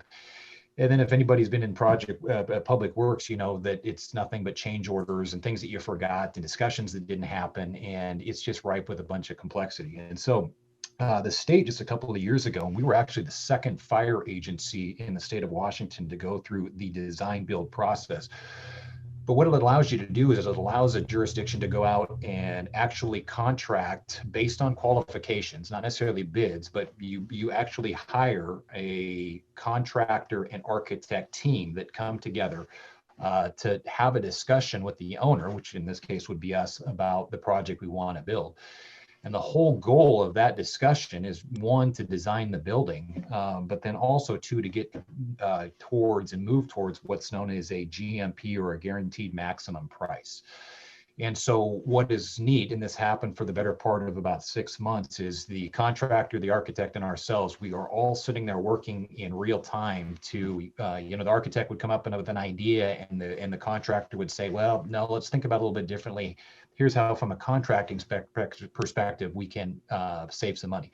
Vice versa, the contractor would come up with an idea, and then all of a sudden the architect would say, hey, there's a way we can engineer this just a little bit different. But we ended up going through that particular process. And one of the things that you have to do, which we did in May, was you have to go through the State Project Review Committee. And there's a panel that's set up at the state of Washington, and you actually have to go and pitch and present your project to the state of Washington and to this committee to say, yes, it's approved for design build. And that was about a 5-week process in May. We were successful with getting our project approved, and so we were given the green light to use the design build method of building the fire station. We also, too, because of the size of the project, we ended up early on, even before we went in front of the project review committee, we ended up bringing on a management consultant, Hill International, which has really led and helped us guide us through this building project. And their consultation has been tremendously beneficial. Again, we're in the fire business, we're not in the building business. And so they have been fantastic throughout in guiding us and making sure that, one, all rules are followed. 2, all permitting is taken care of. Anything that relates to this project, they've been holding our hand and walking us through. In, I believe, either June or July, after we were given the green light from the state of Washington, we ended up selecting a team called Architects West was the architects, and then Trico was the construction firm. And then even to this day, we are still in what I would say the design and engineering process. We're just about complete with the design and engineering process. But again, it has been so great on a weekly basis to get into a room and really discuss, what is it that we're going to ultimately build, and again, how to get the biggest bang for the buck for the taxpayers. And I know it was in your packet. I don't know if it can be shared here or if it's appropriate to share here. We do have a rendering of the building itself, but what we are going to build is a facility that's just under 20,000 square feet. And that's about 2.5 times the size of the current building that we're in on the old Belfair Highway. And so the building has been built from multiple different aspects. I mean, one is certainly we want an expanded space. We want a safe environment and an operating environment for our firefighters. We need this building to last a long time. We need it to work. This current building that we've been in is almost 50 years, and we expect this new building to last us another 50 years. We've also taken into consideration, what are the growing needs of the community. We've got multiple projects that commissioners have certainly been briefed on happening here in the North End, and how do we make sure that our growth curve is out in front of that. We want to make sure our building takes that into consideration. And probably the biggest thing that we've taken into consideration is, when this building was built that we're in right now, the current fire station, I mean, so much of the safety considerations, clean versus dirty side, carcinogens, exhaust removal, physical fitness and workout, COVID-19 and filtration systems. I mean, just a laundry list of stuff that certainly is not in a building that was built in 1971 has been put into play for the safety of our firefighters and people that are entering the building, will be entering the building next door. And so a couple things that we ended up having to do as we kind of moved along was, one, we needed to figure out what we were going to do with the septic and the sewer system. So one of the things is that it's been in discussion for some time, was a sewer line going to come down the old Belfair Highway. It looks like that will not happen in time for our project. We did take a look at the potential of reverse engineering, potentially a line back to where it stubs out on the old Belfair Highway. And we were told that project, if was undertaken, was going to be close to 7 figures. And so from a cost prohibitive standpoint, it just wasn't a reality. And so with some of the moratorium changes that the county put into effect, we can put in a septic system, which we are going to end up doing for this particular project. However, we will have a stub out for sewer if it connects at any time. And of course, I don't have any insight as to whether or not. I know that's a discussion that's been long ongoing at the county, but assuming that it'll happen likely one day, we will be prepared if it does come down. We had to go through a boundary adjustment process because the building that we're building for the new fire station will end up having 2 parcels. And so we needed to combine those into one parcel. So that was more of a formality, kind of a paperwork process. And we ended up getting through that. And then the other thing that we kind of assume was maybe just oversight when the sub-area plan was completed quite a few years ago. But if we were to go build a fire station anywhere outside of a UGA, our understanding is that a fire station can be built just about anywhere. County code allows for it. But for whatever reason, when the the sub-area plan was put together. I don't know if it was just kind of an oversight, but fire stations and critical infrastructure, critical facilities was not built in as a, hey, this can go anywhere in the UGA. And so it was a little bit odd, but what that required us to do was to go through either choosing to go through a rezoning process or a special use permit process. And so we chose to go through a special use permit process. My hat's off to the staff at Mason County. They worked their tails off on getting us through that process and helping us out. It's a fairly straightforward process, but there's a lot of moving parts with that. And we ended up getting in front of the hearings examiner just a couple of weeks ago, and I'm proud to report and super happy to report that our special use permit was approved. And so we ended up getting that in place. And really where we stand now is that we have submitted our project, and this is the build of the new fire station. We've submitted it for permitting at Mason County, and it is now going through the permitting process as we speak. And the hope is that, if that is approved here within the next week or two, our construction firm is ready to begin construction almost immediately. You will see, if you were to drive down the Old Belfort Highway, you'll see some holes that we're looking at for putting in the septic system. And so just some test holes that were needed. So no construction going on just yet. Of course, we're waiting for the permits to come into place. But hopefully this will happen here shortly. And again, maybe middle of April, we're getting away with construction. As far as timeline, our construction timeline is showing this getting completed sometime in December of this year. And while the completion would be December of this year, of course, there's a kind of a reception process where we get to learn and orientate ourselves to the new building, move equipment, move our fleet over. And so we would assume that hopefully by the very first part of 2020, we're able to be into our new building. There's tremendous excitement around this project. From the vote itself back in November, talking to folks throughout the community, there's a lot. I mean, this is one of the bigger projects that we've had in North Mason, whether it be critical infrastructure or commercial or anything. This is a major project, and it's right up there with Faith in Action building. The Olympia Federal Community Savings, when they built their building a while back. And really the design is to get out in front of the growth curve that is happening in North Mason, which you county commissioners and staff have been working on nonstop. We want to be ready and we want to be prepared, and we will be when the time comes. And so with that, we did, again, and the other thing I should point out is that we did come to a guaranteed maximum price, which was within our budget back in our $10 million budget. That was back in December of this year. There was some push and pull, as there always is, with their contractor and design team, just trying to make sure we were value engineering. But we came in on budget and on time, which is not generally rare when you're dealing with construction projects. But we are set to move forward with a really exciting project for North Mason County. One of the things that will bring up as far as questions will be, the arrangement or any potential relationship that we would be able to move forward with the county with the existing building, and if there was still a desire to move forward. And of course, it's been some time since we've had any discussion on that front with any officials from Mason County. But December will be here before we know it. I think it's only just a couple months away. And so, if there is any interest in continuing that discussion, I know that our Board of Commissioners and myself would love to entertain that discussion and move it forward. Some of the things that we're doing with DEM now, I mean, we're working and a lot of the folks that you see here on this call today, we've been up at the vaccination clinic, and DEM and County Public Health and our county commissioners have been working on a particular front. Ross and I just the other day moved a communications van from DEM, and so now it's up here and serving the North Mason community.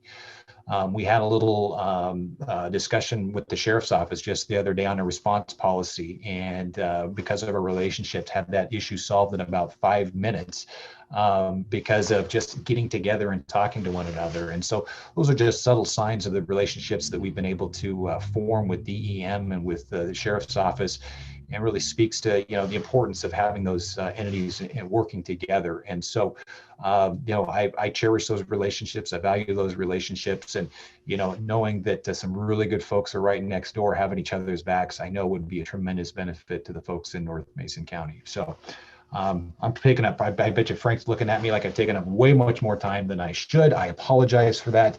But I would entertain any comments or questions that anybody might have. Before you do that, Commissioner McIntosh, is there anything you'd like to say?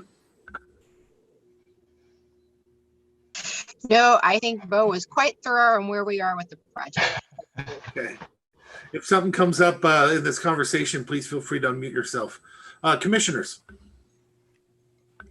Yeah, so thanks, Commissioner Nolan. Chief Commissioner McIntosh, Assistant Chief Cooper, I think you're still on there. I appreciate you jumping on here and doing this. This is a long overdue conversation. And as you mentioned, it's just been a wild year, right? I mean, yeah. Everybody has been sort of running in many, many different directions. So I appreciate the opportunity to sit down today and talk about it a little bit. I did have a few questions that I'm just going to kind of throw out there, and, sure. and it was appropriate to answer them. I look forward to that. You mentioned that you're doing a on-site septic for that part of things. What kind of stormwater issues or mitigation are you going to have to do? That's one question. The other question is, you mentioned obviously we're really focused on how Belfair is growing and what the next 5, 10 plus years looks like. There's going to be hopefully a mix of residential, multifamily, industrial, commercial growth, that type of thing, as well as a lot of different transportation projects. As you kind of keep your eye on that part of it, will this station in its current location be sufficient to cover that full UGA, even when those things are built out, and with the freight corridor and all the other projects? Or what other future projects do you maybe anticipate that would trigger, revisiting, your capital plan, so to speak? And then the other question that I have, and this I think will guide maybe our conversation about what our future participation is for the what will become the former fire station. But what part of your plan is sort of focused on, improvements to that building? What changes would have to be made? And where do you kind of see the planning and responsibility for financing some of those improvements falling between potentially the county as well as North Mason Fire? Sure. I can answer 2 out of 3. Do I get a win there if I'm over 50%? The reason why I say let's yeah, Chief. Yeah, what's that? Take every win you can get. Perfect. So number one, stormwater. As I think everybody, a lot of folks that are on the call today know that we need to be consistent with the stormwater plan that Mason County has adopted, and we are. We've got 2 stormwater retention ponds. We've got a regular pond that will be in back of the fire station, and we've got a secondary overflow pond that is back actually behind that. And so, those are designed to capture 100-year storms and floods. So not just, everyday rain, but our larger events as well. And so, right now we've got a pooling of water. We've got water that's on site in our actual stormwater. And there's been concern that that's moving off property and heading in different directions. The beauty of what we're proposing for our project is that it will capture all that, keep that on site, and actually release that stormwater in a safe and effective way that's concurrent with the storm plan adopted by Mason County.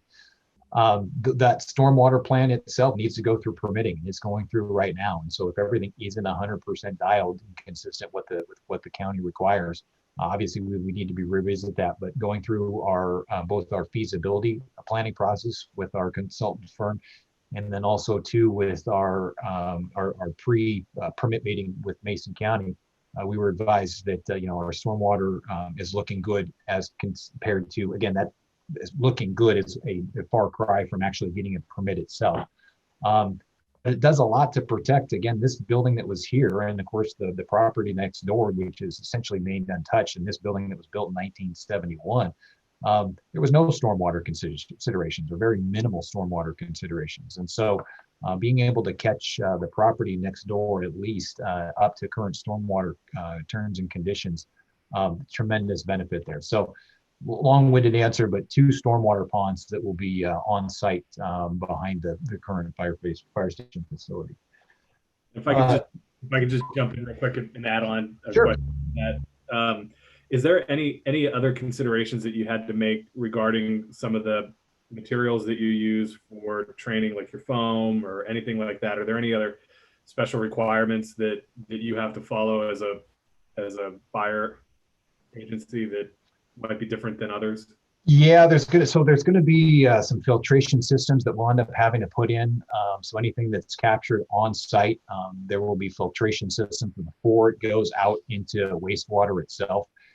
On the foam front, there is, there are foams that we used to use in the firefighting business, and I would say many years ago, that were very toxic to the environment itself. And that was not just here at North Mason, but throughout.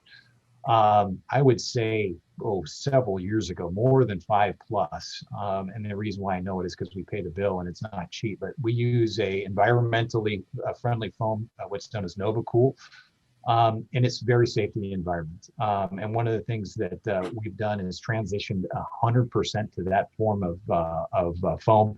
And we have not used any other foam since that time. And so, that's probably the 2 biggest things as far as requirements for fire departments. Does that answer your question, Commissioner? Yeah, very helpful. Thank you. Perfect.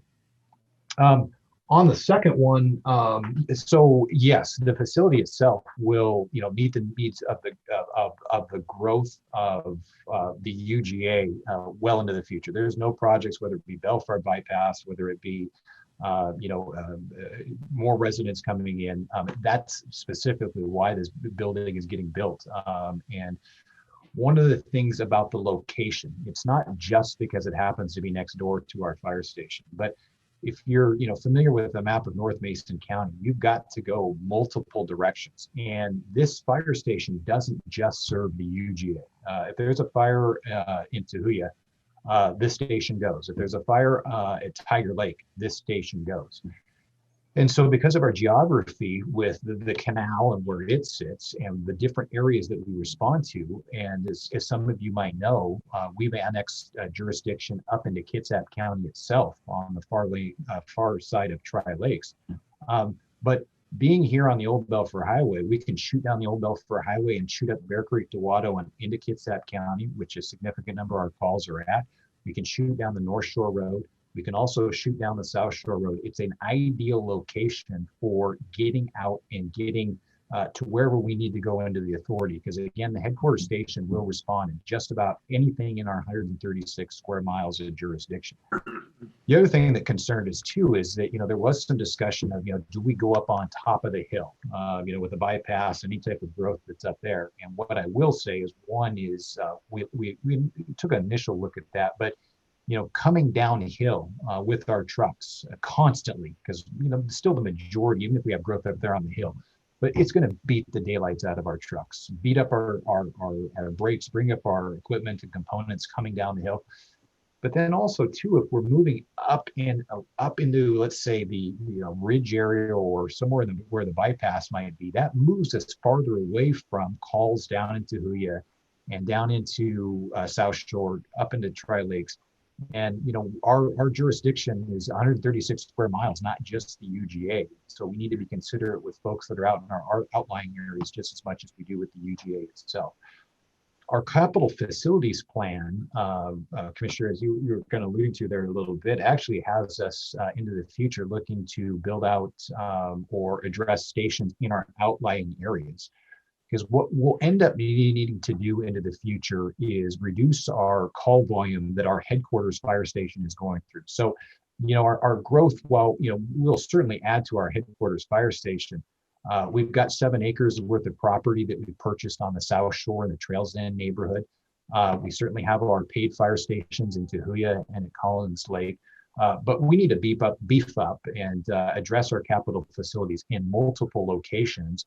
And so that way, if there's a call in the South Shore, our response times go down, but also 2 firefighters that are stationed and stayed in South Shore can handle those emergencies and keep responders that are here at the Belfair UGA and at the headquarters fire station consistent with where they are. And so our capital facilities plan will address all of those. But back to your original question, will this facility and what we have here take care of the growth needs that are happening in the UGA?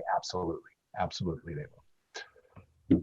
And then the third question, this is where I strike out, Commissioner, I apologize for that. I'll be honest in saying that 99.999% of our work has gone into the design and build of the new fire station, and it has been exhausting. We have not done a deep dive into what the facilities requirements would be here or financing anything like that to our existing station. We intend to do so, and we would know we would need to do so with continuing the conversation if it does continue with the county. But I would not, I can honestly say we are not prepared just yet because all of our energy has gone into and focus has gone into the build of the new fire station. So I appreciate that. I know it's a huge undertaking. We're currently going through a similar process with expanding district court into buildings downtown. And so I know Frank could probably share war stories with you. Yeah. But it just, keeping in mind when would be the appropriate time for us to dive into that conversation. If it's, sometime after your project, breaks ground or gets built or whatever the timeline that you think is appropriate. That's, I think, going to be just a really critical piece to our decision making going forward. Absolutely. If I could just interject, commissioners, and thank you very much. The other component with regards to I think one of the biggest questions in looking at the use of the current building for the county is talking about who would actually occupy it. Because whenever we have, secured facilities on the external doors. But I think, as we all know, whenever you start talking about putting the sheriff's office or having a law enforcement agency, I think everybody's familiar that there are special needs with regards to the security, the equipment, namely access, state patrol information.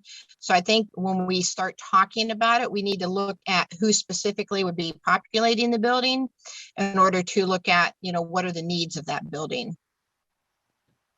Yeah, I think that's a great point, Commissioner. And it's one of the things that I've learned in this job is that there's never enough space, is that you're always chasing square footage. And I think a lot of people see this as an opportunity, for multiple, county services. And that could be true. That could be great. But the devil's in the details, right? And so it is about us having to kind of sift through as, who the appropriate tenants are going to be and what that means just sort of globally for our county footprint throughout the county. Commissioner Trask?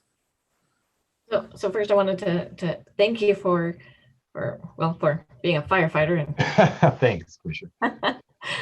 But, and also what I really appreciated was you telling us how you can benefit, because you're centrally located, how you can benefit the outlying areas. When I was in elementary school, our house burnt. Oh no.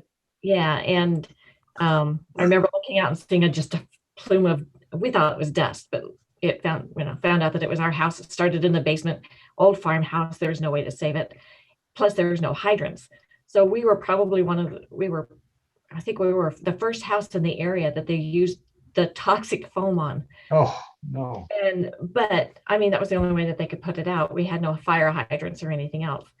And so I understand the importance of you being centrally located and being able to respond quickly. The fire department had to show up and they were 18 miles away. Oh, wow. And so it's so important to me that we keep our services close to people.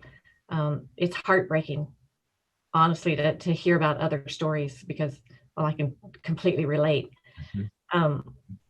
So as far as the building goes, just a quick question. The new building, how are you planning to expand the fleet and also bring in more firefighters as the city grows? I can only imagine that would be extremely important, especially to the residents there. Absolutely. So what you won't see is, day one, do we have a big growth of fleet or to staff? And obviously finances will dictate that. But in time there will be, and we know that. And so one of the things that we're up right now, if you've come into the front building or the current building, you walk in and you're immediately greeted with 5 offices with no doors, with people working right up front. We are trying to, there's times where we're meeting in back bedrooms where the firefighters sleep, because that's really the only meeting conference place. And so the thought of adding any type of staff for services is just a no-go in our current building. And so, but what we are, and I think I've talked to everybody, we are excited by the growth that's happening in North Mason County. Super excited, because with that becomes, more revenue generation, more need for services, which is not in our business isn't a great thing, but we understand that's a requirement. But with that, also additional resources that can come to the fire department. And so, anybody that knows Mike Green from way back in the day, he wanted a ladder truck. I don't know if we're just there just yet. But as we move into, swift water rescue, if we move into, apartment buildings that have a lot higher things that we have, we need to bring in the supplies and the equipment. And this will have, our new facility will have more than enough space to house that as we go. Again, won't happen overnight, December, boom, it's not all there. But will we be able to house that and take that into consideration over time? Absolutely.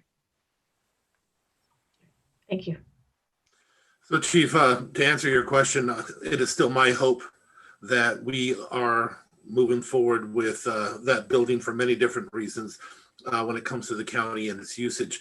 I am very much hoping that after we all settle in and decide what we want, that what we'll be talking about is bringing back the services that we used to have in the north of the county, and perhaps even more new services such as emergency management and having equipment stuff there, and actually having a hub there, as well as the law enforcement aspect that we've always talked about.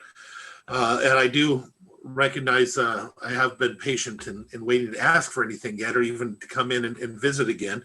We had a great conversation a year ago when we were there, but kind of waiting until closer to not using your station. It's a little hard to design anything and to anything and plan while we're still in the building. So with that being said, I'm hoping that we do completely move forward and we utilize it to the very best of the county's ability. I'm going to hit you on another thing real quick. Extra special thank you for all the work. Commissioner McIntosh, I want to tell you, somebody that's up there every Wednesday, your staff is exceptional. I know you already know that, but I want to tell you firsthand, watching the care, the kindness, and the efficiency that they work. They do a lot more than just their job. I can assure you, as you're watching them run to do whatever is necessary, and sometimes it's surprising what's necessary. But Bo and all your staff, thank you so much. You're a blessing to our community up there. Thank you. Very appreciated.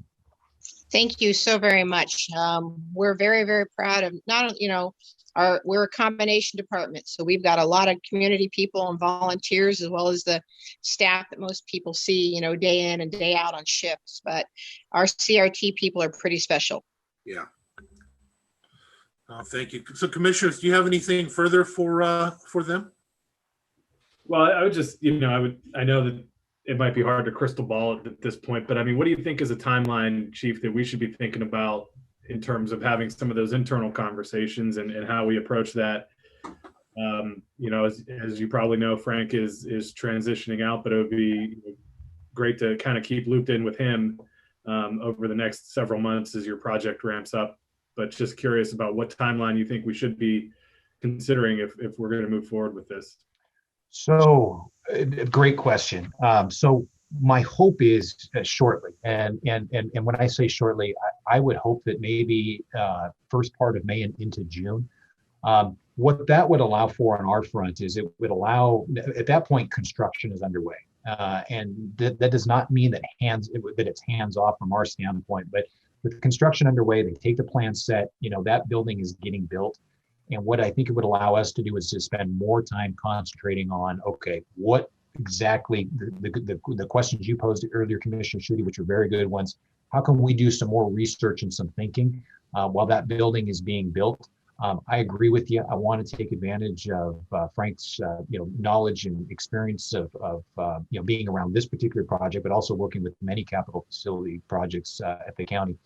I know that his time is winding down, but if we could engage in a more robust discussion, possibly that first part of May or middle of May, I think that would be perfect for us if that would deem appropriate for the commission. Yeah, no, I think what we want to have is a cohesive strategy moving forward. And this is kind of the a new partnership for us in the sense that we typically play the landlord role. We would be playing the tenant role. And so just making sure that we have a cohesive strategy about how we address it and make sure that we maximize the opportunity if it looks like we can. Awesome. So to Bo and the assistant chief and to Commissioner McIntosh, are there any questions that you have of us that you'd like to have answered?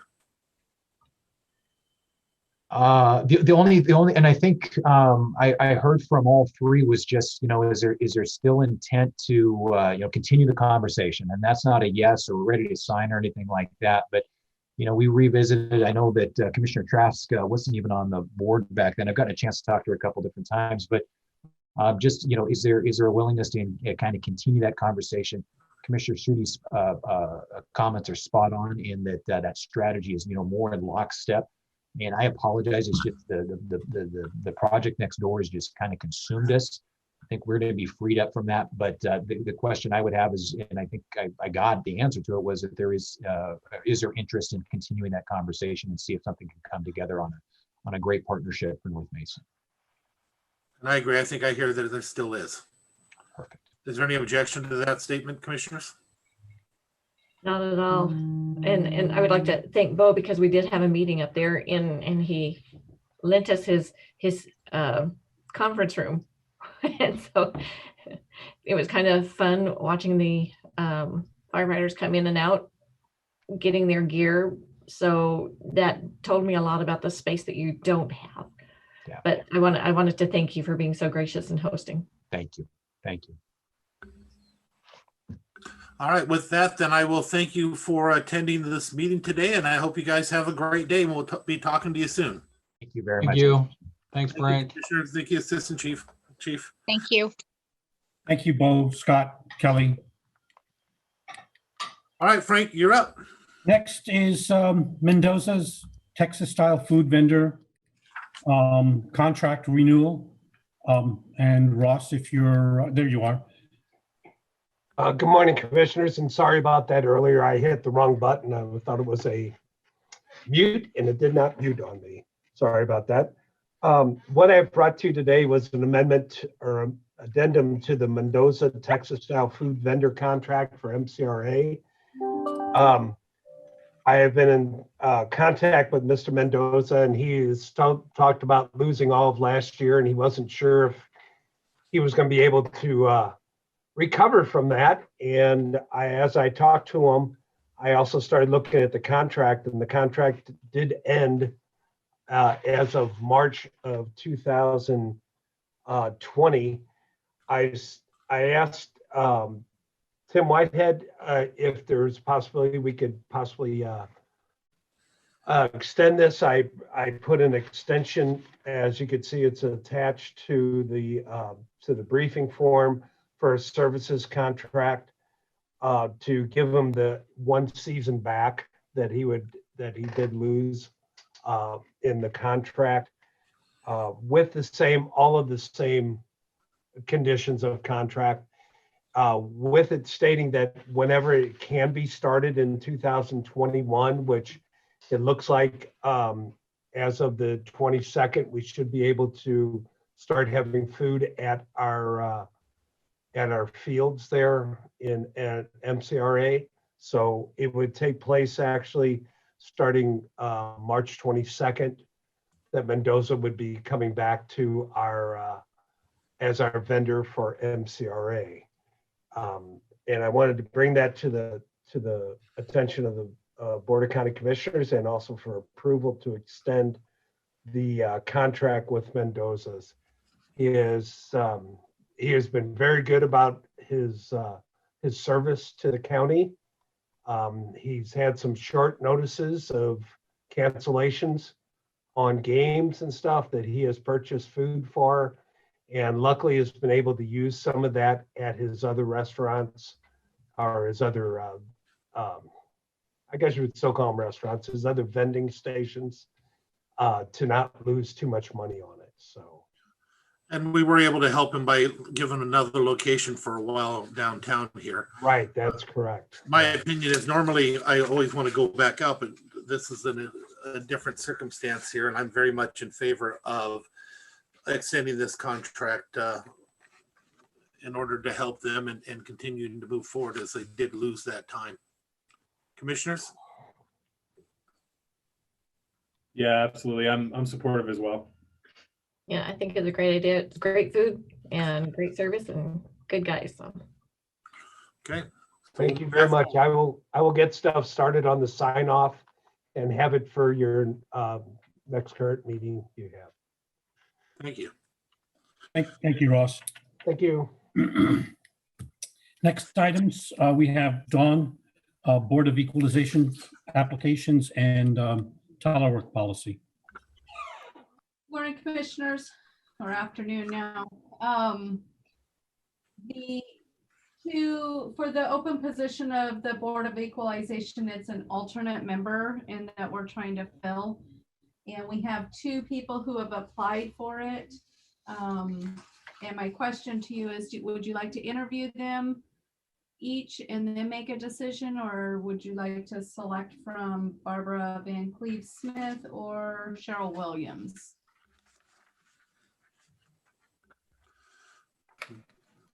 I wouldn't mind meeting them. I think it would be a good idea to get to know both of them. I think our normal procedure is to meet with them, but Commissioner Schutte? Yeah, I'm comfortable with that. Okay, I'll ask Diane to work that into the schedule. Thank you.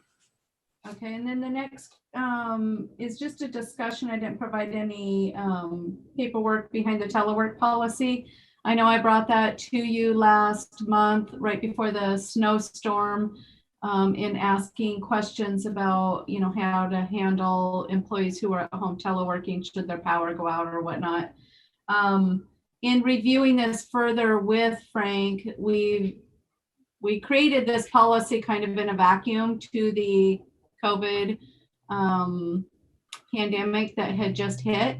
And some of it works, some of it doesn't as an overall policy. And what we would like to do is scale it back quite a bit, significantly, add it into the policy and really take what was meaningful now that we've had a year of this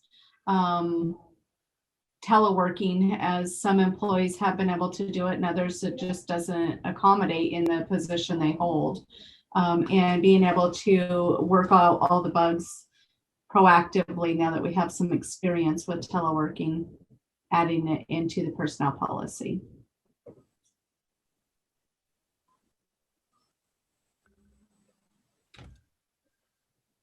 Yeah, I'm good with revisiting. That's fine. Yep, me too. Okay, that sounds good. I'll work on that. Thank you. That's all I have, Commissioners. Thank you, Dawn. Next 2 items are Jennifer's, the comparison of the ER&R and motor pool, as well as the vehicle order for 2022. Thank you, Frank. Good morning, Commissioners. So we have the long-awaited comparison of ER&R and motor pool updated from Frank did an original comparison estimate of 10-year plan back in 2019. And so we've taken that and plugged in the 2020 actuals from Enterprise and the rest of the motor pool expenditures. And so I want to start out with the motor pool inventory and the explanation of the change in vehicles. So we had an original owned fleet count at March 1st, 2020 of 91 vehicles. Those were the vehicles that were included in ER&R's inventory. So our fleet really hasn't grown per se to 108 vehicles.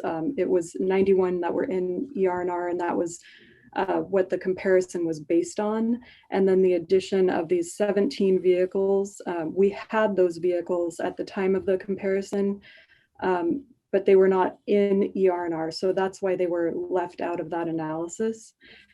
We had the 11 sheriff, we call them the walkaway leases.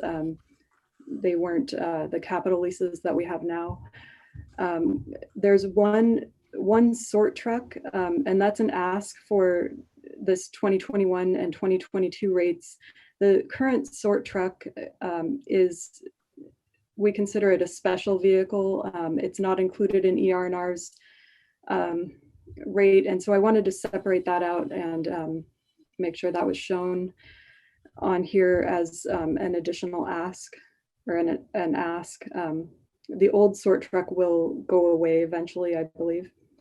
And then we had 5 vehicles that we had rented through the 58 cent a mile program through ER&R.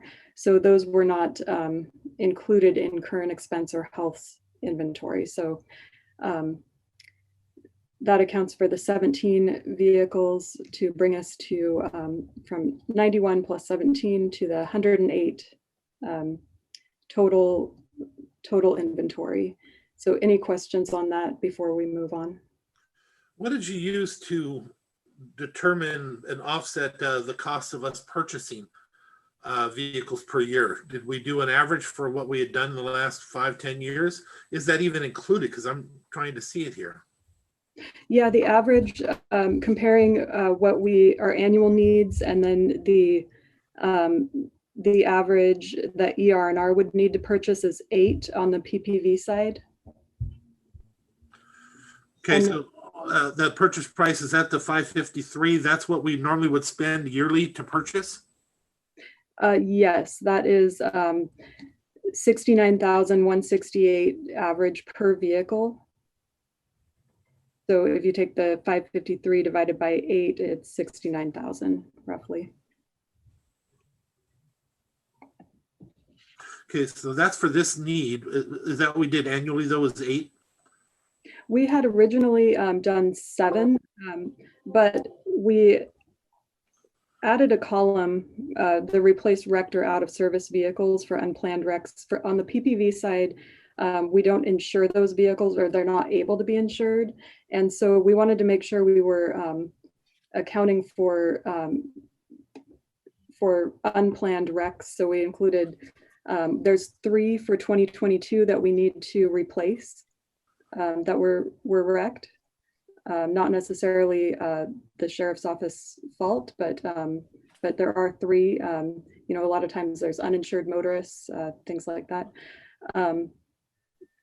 So anyway, there's 3 for 2022 that we need to replace, and then we just did an average of 1 per year. And we would have to pay off, if we're leasing those vehicles, we have to pay off to Enterprise. So we plugged in 50,000 as a payoff. And then if there's any upfitting costs, the AME aftermarket equipment costs that go along with the wrecked vehicles. But our lease amount, our total of 40 would not increase if we wreck a vehicle. It would still be 40.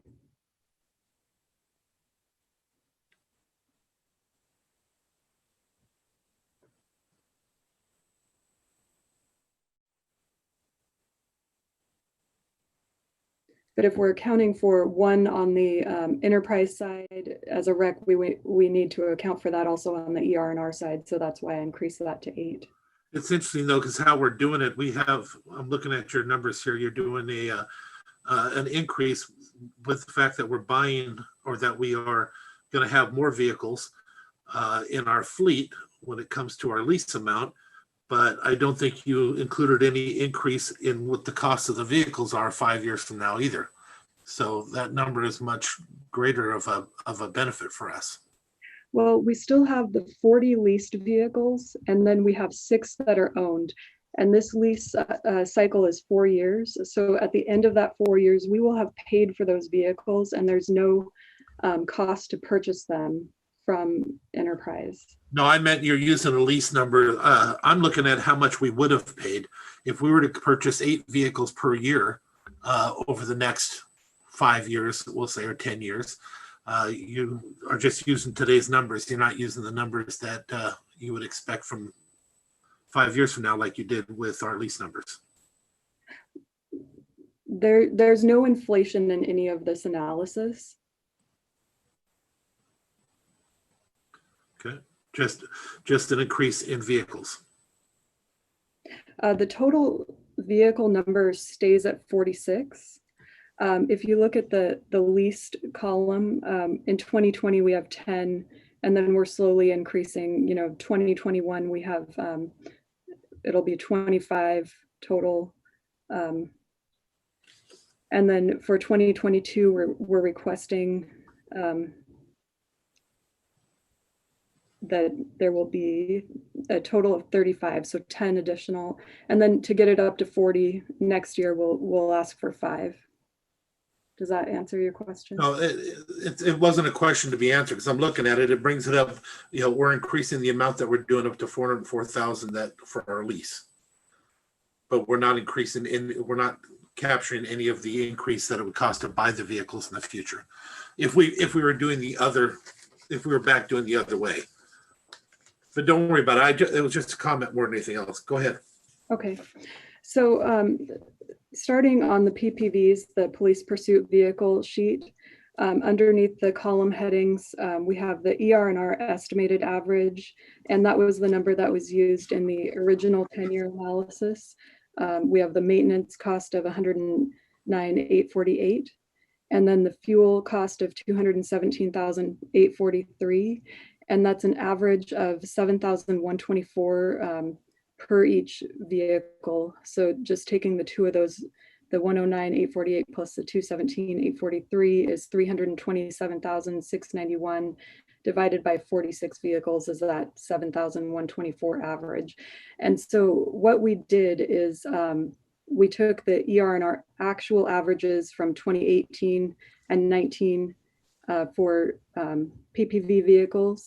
And that number is actually the 250,607 plus 136,459. So the column heading underneath the ER&R estimated average. So that number is actually $387,066 divided by the 46 vehicles is a direct and indirect cost of $8,415. And so taking that plus the purchases, the 553, 346, and then minus the estimated equity of 7,000 brings the fleet budget to the 933,413 number. And so then from there, we took the 2020 actuals, and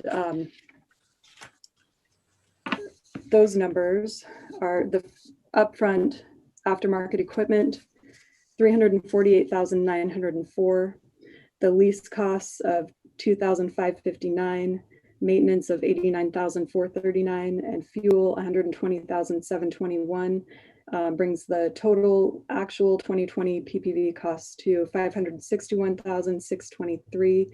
The estimated equity in the vehicles, that is an estimate in there. I left it at 45,000, so that brings the grand total to 516,623.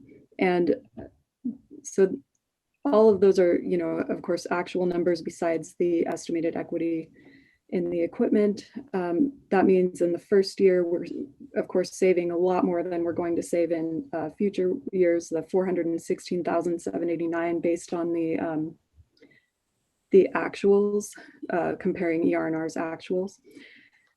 So if we take our planned purchases for the rest of the remaining years, we're looking at about $1 million savings over the 10-year period. So any Any questions or comments on this sheet before we move on to the white fleet or the non-PPV side? Go ahead.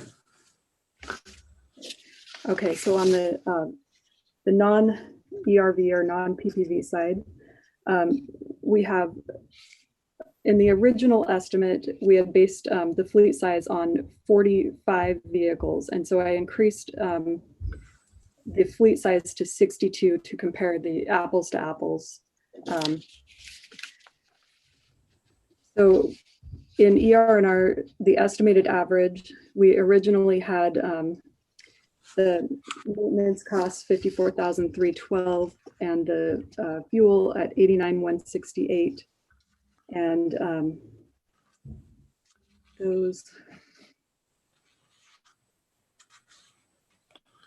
that's a total of $3,285 for the white fleet in maintenance, and then $953 for the fuel, for a total of $4,238. I'm sorry, that's for the actuals. I didn't actually do that for the estimated average. So on the actual average, we have the $203,646 in maintenance, plus the $59,075 in fuel. And that comes out to the average of $4,238 per vehicle. So, so about $262,721. And then we went and plugged in the actuals that we paid for the non-ERV vehicles. So that is the upfront aftermarket equipment, $79,175, lease costs of $74,309, maintenance $86,619, and fuel $48,014. So the total white fleet actuals for 2020 are $288,117, and then the estimated equity and equipment is $40,000. So the total total fleet amount is $248,117 total fleet cost, and then the net cash based on ER&R actuals for that first year, $284,000, which again is much higher than it's going to be in future years. And it looks like the total savings going forward over the 10-year period, it'll be about $1,316,000 roughly. So about $2,336,000 is the estimate over the 10-year period. So that would be approximately $230,000 per year in savings based on this estimate. So any questions on either of those items? Just a comment, you know, when we were first looking at this, we went over a lot of different numbers and a lot of different scenarios. And it is looking like the savings is great, but I think it's even greater than what we're taking into consideration, because I'm looking at all the years that I've been here. I think pursuit vehicles were, when they were fully loaded, was like, I think in the low 30s when I first came in, and look at where they are today. And 8 years from now, I can assure you we're not going to be looking at these same numbers for savings for replacement. So it's going to be greater. So if we're saving this much now, and we finally have established where we have a rotating fleet, where when I first came in, remember, we had a few that were up there at close to 200,000. I'd say it's a win-win-win with another win on top of it.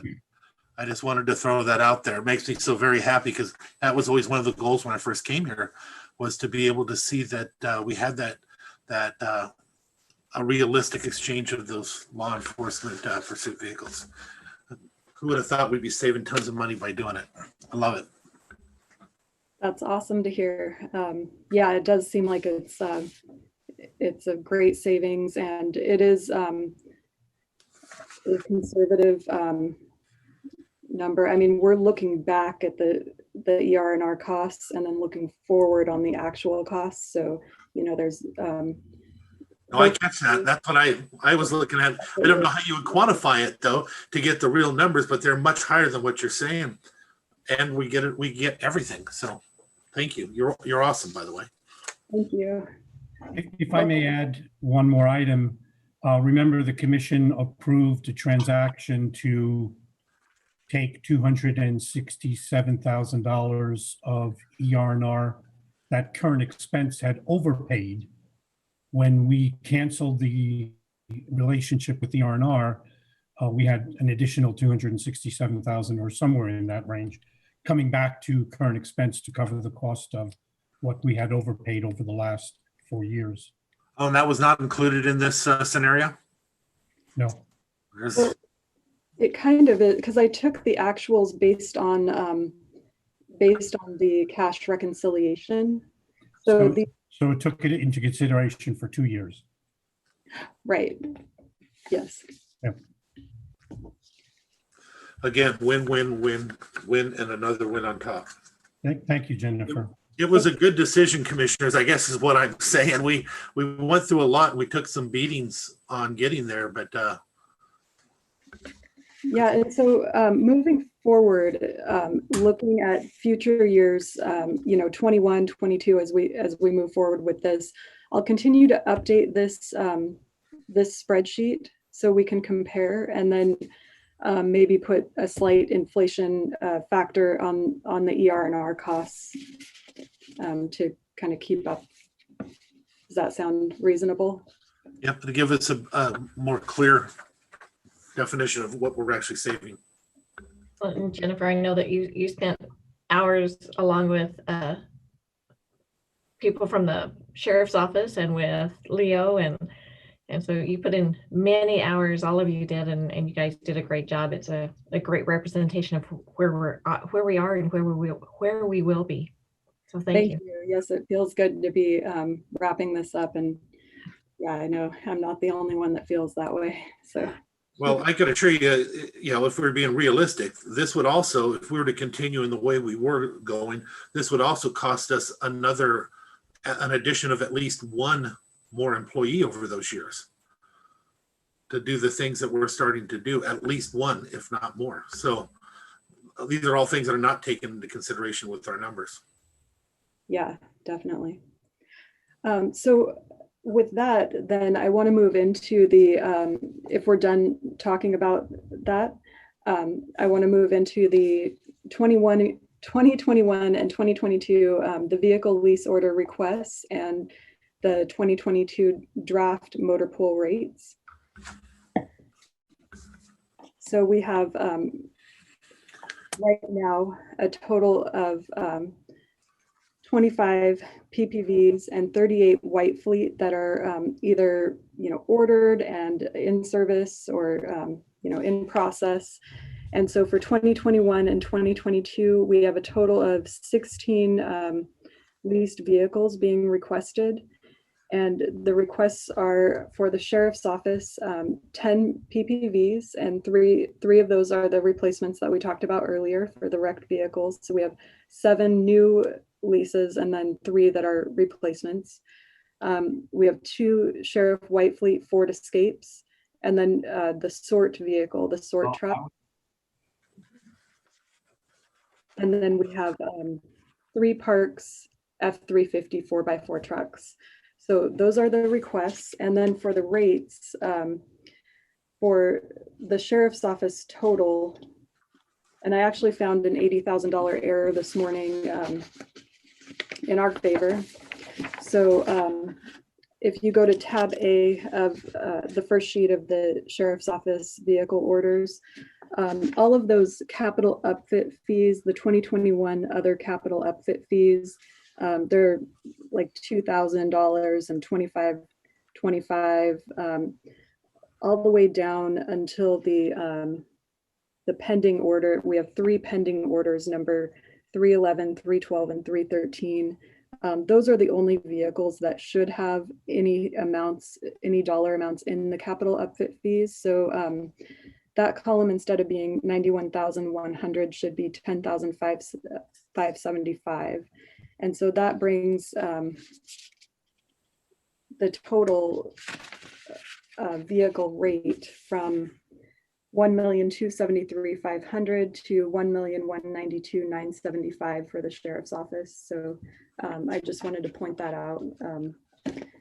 On the following page, this is the new vehicle orders, and those are the ones that I just read off. The sort truck, the 2 Ford Escape 4x4s, and then the 10 Ford Police Interceptor utilities. So the total vehicle order capital lease request is $118,818 or 2021/2022, whenever those vehicles come in. And the grand total, including all the upfit costs, is $456,723. Moving on to the motor pool requests, we have 3 vehicle requests. We have the 3 F-350s, 4x4s for parks, and those total out to about 48,000. So commissioners, if you are okay with this, I would like to place on the March 30th consent agenda the vehicle orders for these 16 vehicles. I'm comfortable, commissioners. Same. I'm good. All right. Thank you so much. Thank you. Thank you. Thank you, Jennifer. There was a lot of work you put into that. Yeah. Thank you. You're pretty fantastic. Next item is the Diane for county code cleanup, as well as the redistricting discussion. Morning, commissioners. So in reviewing the county code, I'm asking to delete 7 outdated chapters. The Sheriff Chaplain Fund and the Sheriff Volunteer Fund, those monies are now, their dedicated revenues in current expense. The admissions tax was established in 1943, and we know for at least 40 years it hasn't been used. Merchant patrolmen and junk dealers are from 1968, 1975, and I confirmed with the sheriff's office they've never used that code. The carnivals and circuses is from 1951, never been used, I know, in the last 30 years. And then the alarm systems, it's just outdated with the new technology that's out there. Hopefully they're still doing something to establish a fee on alarm systems and especially those that are called on over and over again that are not real issues, but I think that's separate from this. At least I hope it's a separate fund that money would go into. And I did confirm with the sheriff's office that they wouldn't use the code as it's written. Okay. Yeah, I'm comfortable with this, commissioners. Yep, good work. Yeah, as much as I hate to see the carnivals and circuses go, I'm in favor of this. Okay, yeah, well, you can still have one. You just don't have to go through our code. So the next one is for redistricting. Because of the census last year, every 10 years by law, we have to redistrict. So I know Auditor Patty McGuire, I think, is on the Zoom meeting too. We're still waiting for the census information, but what we're recommending to is for the commissioners, if you want to form a citizens committee to do the review process, we can at least start with that. Because there's so little change that's probably going to be necessary, I thought we were considering doing it with the commission and the Pat McGuire on it. And that's why I have it on briefing, because I know Commissioner Trask and Commissioner Schutte had talked about forming a committee involving the Democratic Party and the Republican Party, and then an at-large position. Right, and as for me, I've done quite a bit of research, and if we pattern ourselves after the state, I think it would work. I think there would be less confusion, less division, maybe. I honestly, I don't think there's going to be a lot of need to do a lot of boundary changes. So I don't know. For me, I'm comfortable with just keeping it small if we need one. Yeah, and I think a couple of things. First, I think this has given an opportunity for us to have more participation in the redistricting process. This is a hot topic nationwide, and I think Washington does a far better job at redistricting than a lot of other states, where it is clearly a far more political process than it is here. And I think this is a way to, bring both of the major political parties together to hopefully build consensus. And it gives an opportunity for the public to work directly into that process as well. Again, I don't anticipate there being a lot of boundary changes based on the census. I think we've seen pretty even growth throughout the county. But I also think it's more appropriate for a group independent of the commission to set our boundaries versus us being directly tied to that process. I think it's more transparent, and I think ultimately we'll get a better product out of it than if we were to lead the process ourselves. Okay, so we will go out with this as a citizens committee. Two Republicans, I take it they are selected by the parties itself, and two Democrats selected by the party themselves, and then they will vote on a fourth member at large. Fifth member at large. Our fifth member at large. Any recommendations on how that is set up? What they have to be? Do they have to be to apply? How would they apply? In my opinion, it would be nice to have somebody that is GIS knowledgeable to help get that. If there are any lines to be redrawn, then they can assist with that. I think Patty McGuire was talking about, we're going to have to involve the GIS staff. Any redrawing, we're going to have legal descriptions. And also keep in mind, because of the census data not being available timely, that what Patty had suggested is this year the redistricting would involve the commissioner districts and the PUD districts, because those are what is up for election in 2022. And then in 2022, we would address the rest of the district. So it's going to be a two-step process. And my recommendation is this committee, it would be formed and exist until the whole process is complete next year. And Patty did say his office will staff the committee. Mr. Chairman, if I can, please. Thanks, Don. There's a bill working its way through the legislature, Senate Bill 5013, that is about to pass the House. They passed the Senate. It's in the House Rules Committee. It, as Dawn mentioned, it splits the process because the data are going to be so late. We're now expecting the census data won't be here before September 30th. It changes the dates for this year. So county redistricting and the two PUDs would have to be done by December 31st, 2021, because they have elections in 2022. Those districts that don't have elections in 2022, so fire districts, school districts, port districts that have internal districts, would have to have their districts redrawn by November 15th, 2022. What that will mean here is that we're going to have to do precincts twice, once following the drawing of once the legislative districts and congressional districts are done by the state redistricting committee, and you approve the county commission districts and the PUD districts, we'll do it once.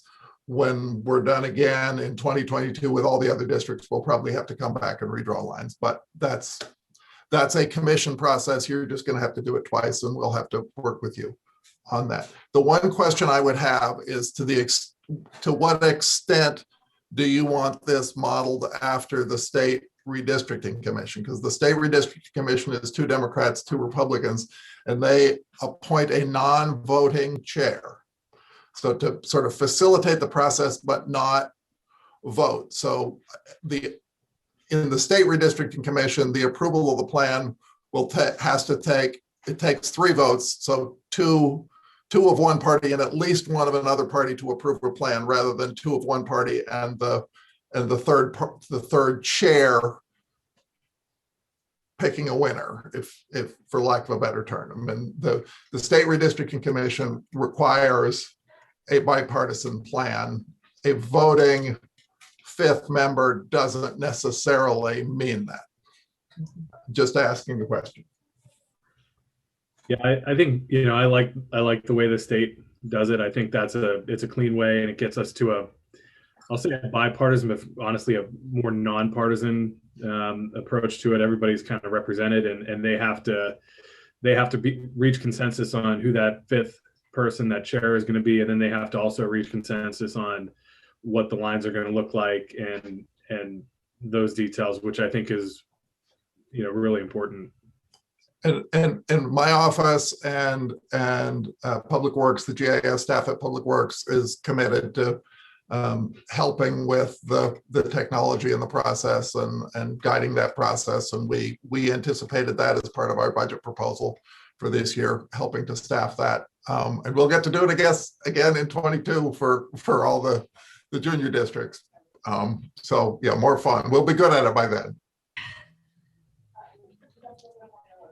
You think we'll have enough time to do it this way without any problems? That's the only reason why we had talked about doing it the other way, is we were under the gun for getting it done within a specific time. I mean, it's going to be an incredibly challenging timeline. Again, hopefully significant changes won't be necessary once we get the census data, but I guess that's up to the commission or the committee, not me. So it's a crazy time of the year where a lot is going on with the holidays and all that sort of thing. But we're going to have a statutory deadline, and it's going to have to get done.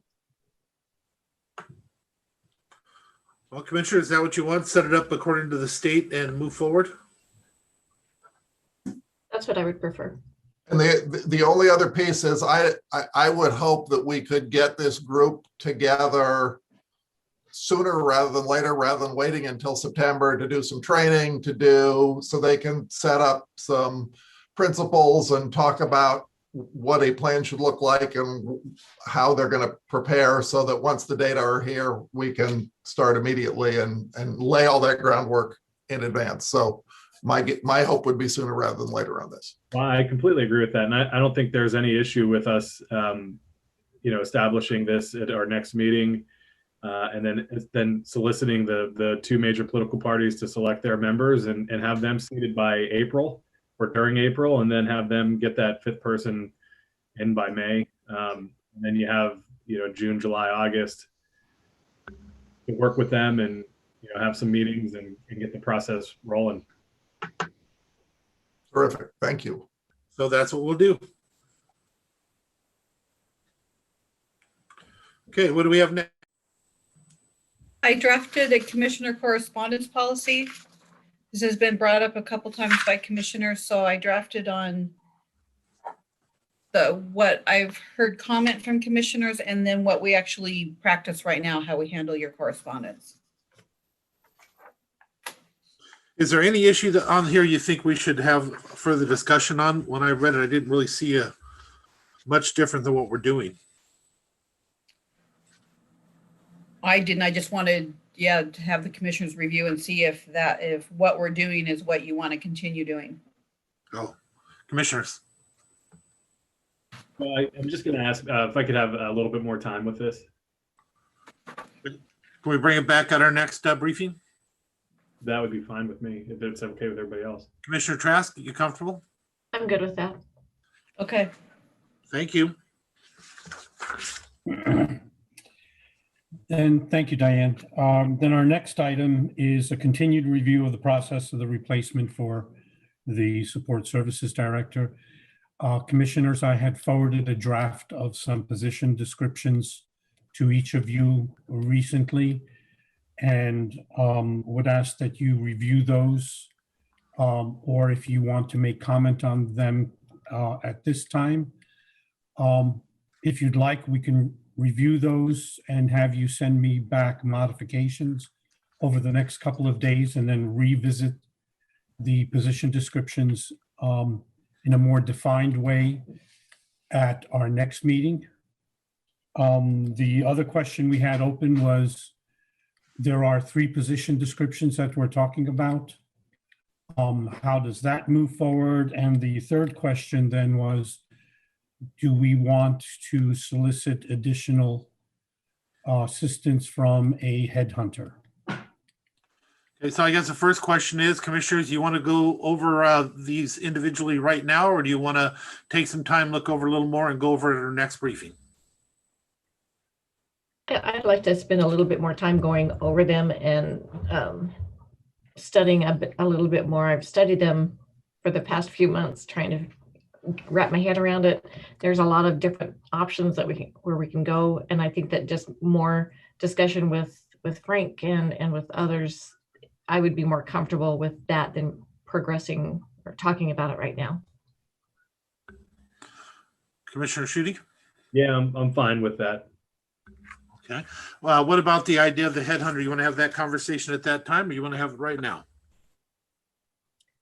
And what I mean by the headhunter is I would enter into a conversation with a couple of the different companies that are out there to bring back information to the board about what services they offer, what types of options and opportunities they have, a general cost. The basic information I've gotten is that each position would be somewhere between $20,000 to $30,000, and it depends on how many services the board wants the firm to do in relation to the hiring process.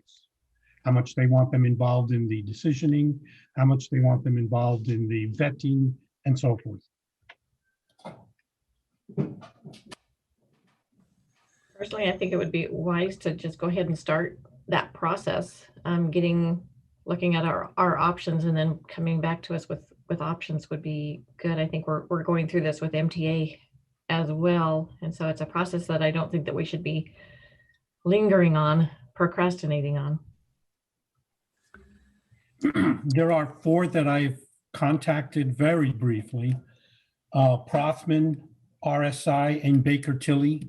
They are 3 companies up in Seattle that do government outreach and searching for. And there's a 4th, a Caris Consulting, who's located in Olympia. They also concentrate predominantly on government search opportunities. So those would be the 4 that I would look at and then bring back additional information on. Commissioner Schutte?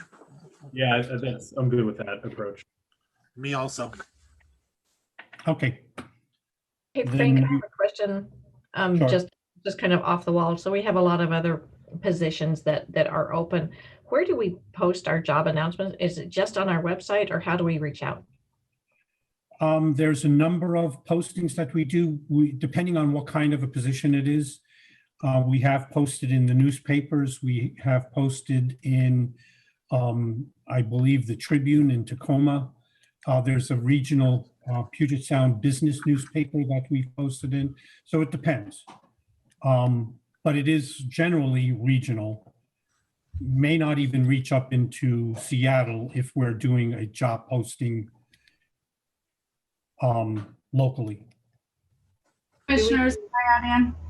Yes. We actually post on governmentjobs.com through NeoGov.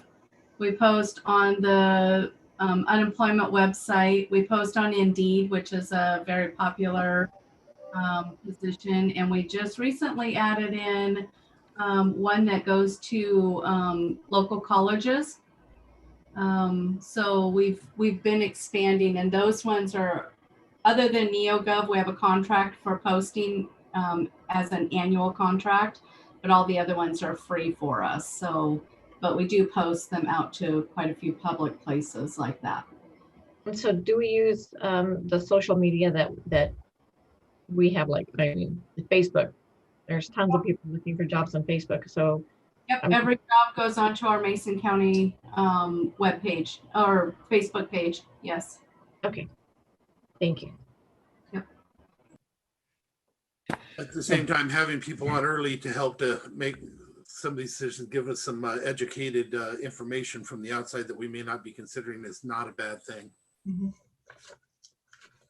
So I'll come back next briefing with the comments from each of you in regards to the position descriptions, and then more information from the search firms. So the last item, the American Rescue Plan Act, referred to as ARPA, of 2021 is the $1.9 trillion government assistance plan that was adopted last week or the week before by the federal government. And I just wanted to give the commission a brief description of what that represents and how much that means to Mason County. Mason County is potentially going to receive about $13 million worth of grant funding. Those will be, as defined in the briefing documents, available to the county within 6 months. There you go. You like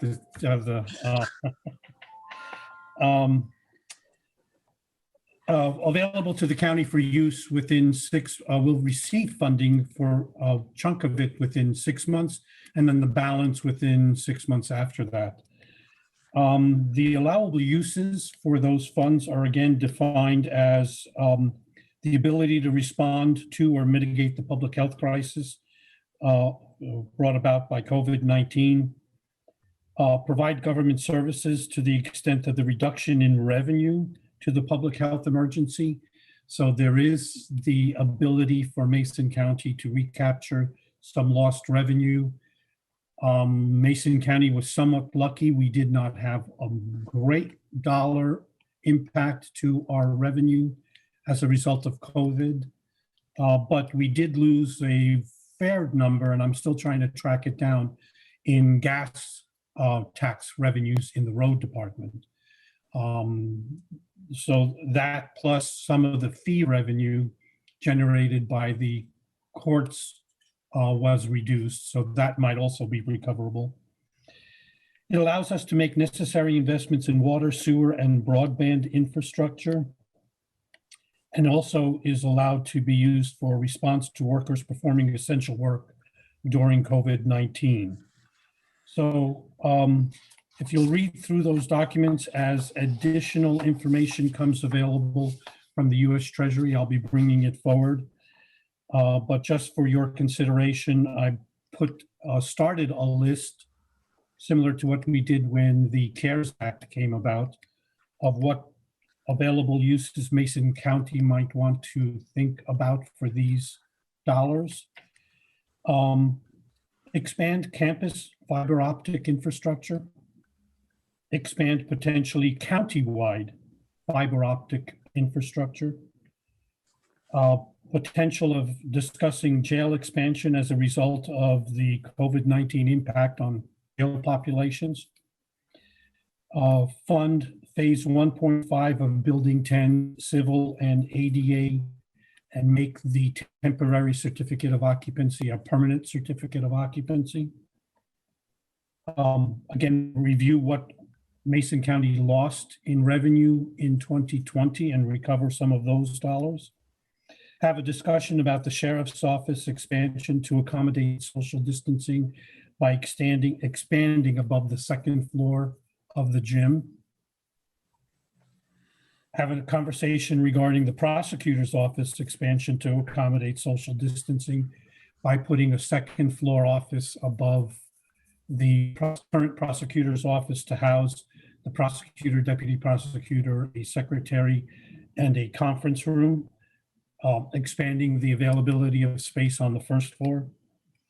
Same question with the Superior Courthouse. Now that district court can be moving into the district court building, what would we consider as funding for expansion of the Superior Courthouse to meet social distancing requirements? We can continue to have local business grants and assistance programs. Discuss the sheriff's office body and car cameras.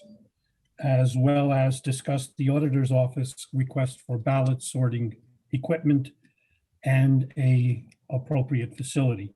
This is only a very preliminary list, but as we move forward and get some additional information, either we can add to that and or remove from this list items that might be considered for the use of these funds. Any questions? Yeah, I have an opinion on it right away. First and foremost, I hope we immediately start looking at the things that we could recoup, because if we can collect those losses, we can still spend that money again on other things with less restrictions on it. So I think the first thing we should probably consider is finding the dollars that we can loosen up. I also believe that keeping track of those things that are absolutely necessary to bring forward to us, the things that we believe are absolutely necessary. For example, I'm just using an example as the body cameras and stuff. We've been talking about that for a while. It may be an absolute necessity. This could be the largest influx of cash for projects that we may have ever had in our history, and I hope that we will consider opening it up for a community discussion, maybe a community forum or some other community discussion to help us to hear what the community and the county's priorities might be, especially if we have large amounts of money that we can put into projects. Those are my 2 cents, commissioners. Yeah, I hesitate to move too fast on any of this because we don't have solid guidance from the Treasury yet. Yeah. And so I would say that even before the list grows, let's wait until we find out what we can use the money for. The scariest thing in the world for me is knowing that if we spend it wrong, we have to pay it back. And that could be detrimental to our county if we do this wrong. And I really do like your opinion, your suggestion, Commissioner Netherland, about having community input. They are who we represent. So asking them for their ideas, I think is a great idea.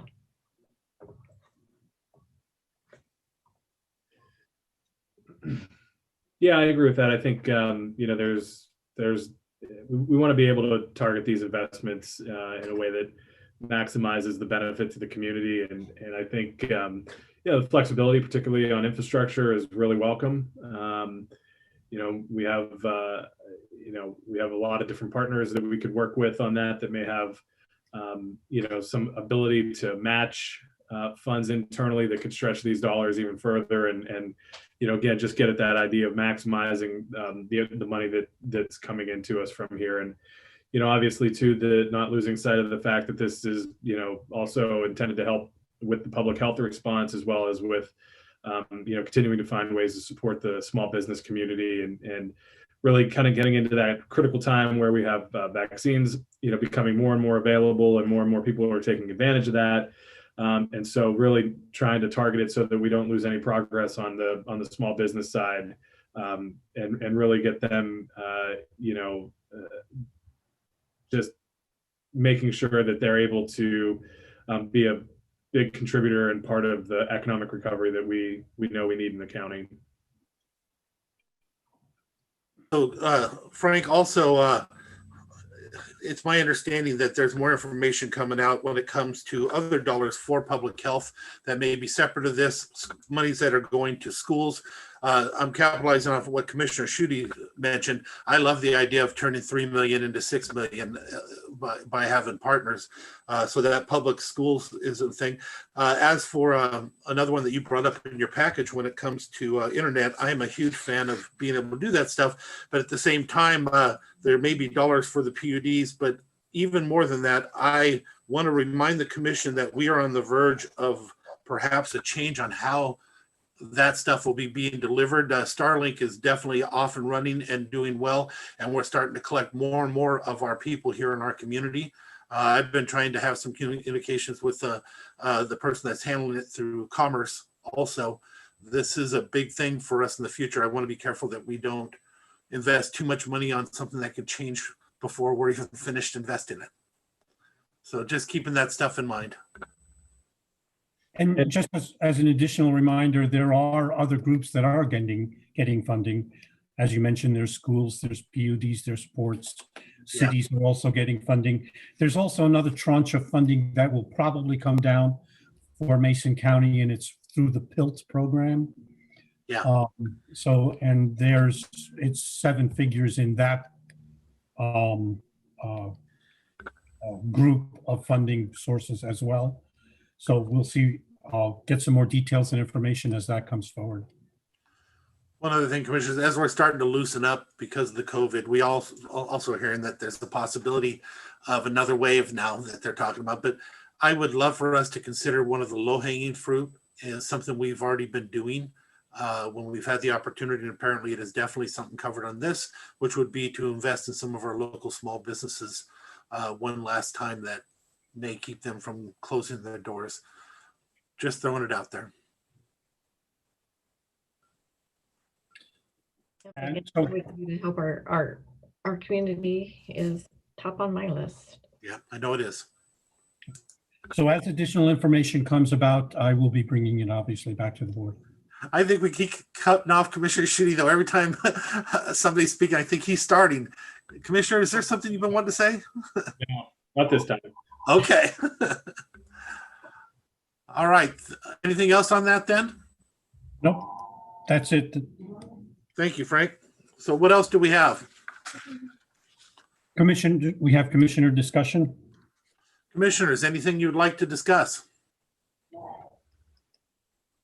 The only thing I had from earlier, Commissioner Netherland, is the person who didn't show up, who is requesting to reschedule, and Diane wasn't here, so I'm just announcing that you said you'd talk about it during this. Okay, did we has anybody reached out? Do we want to reschedule or appoint, guys? Oh, I think rescheduling is probably fine. I mean, Commissioner Trask, you're on that board, so I don't know how dire the need is. If we could try and get Jamie in for an interview next Monday, so I'll defer to you on that. Yeah, I think I would love to just meet her. I'm sure she's going to be a great addition, and we do have 2 openings on that advisory committee. But I do think that it would be good to put a face with a name. Would you like to move forward the other one if there's 2 positions? I would, yes. Right.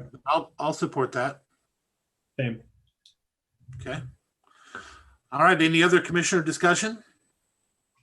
Frank, how long will the closed session last? 15 minutes. I'm unstable connection. One more time, please. 15 minutes. Okay, so we are going Commissioner? to. Yes.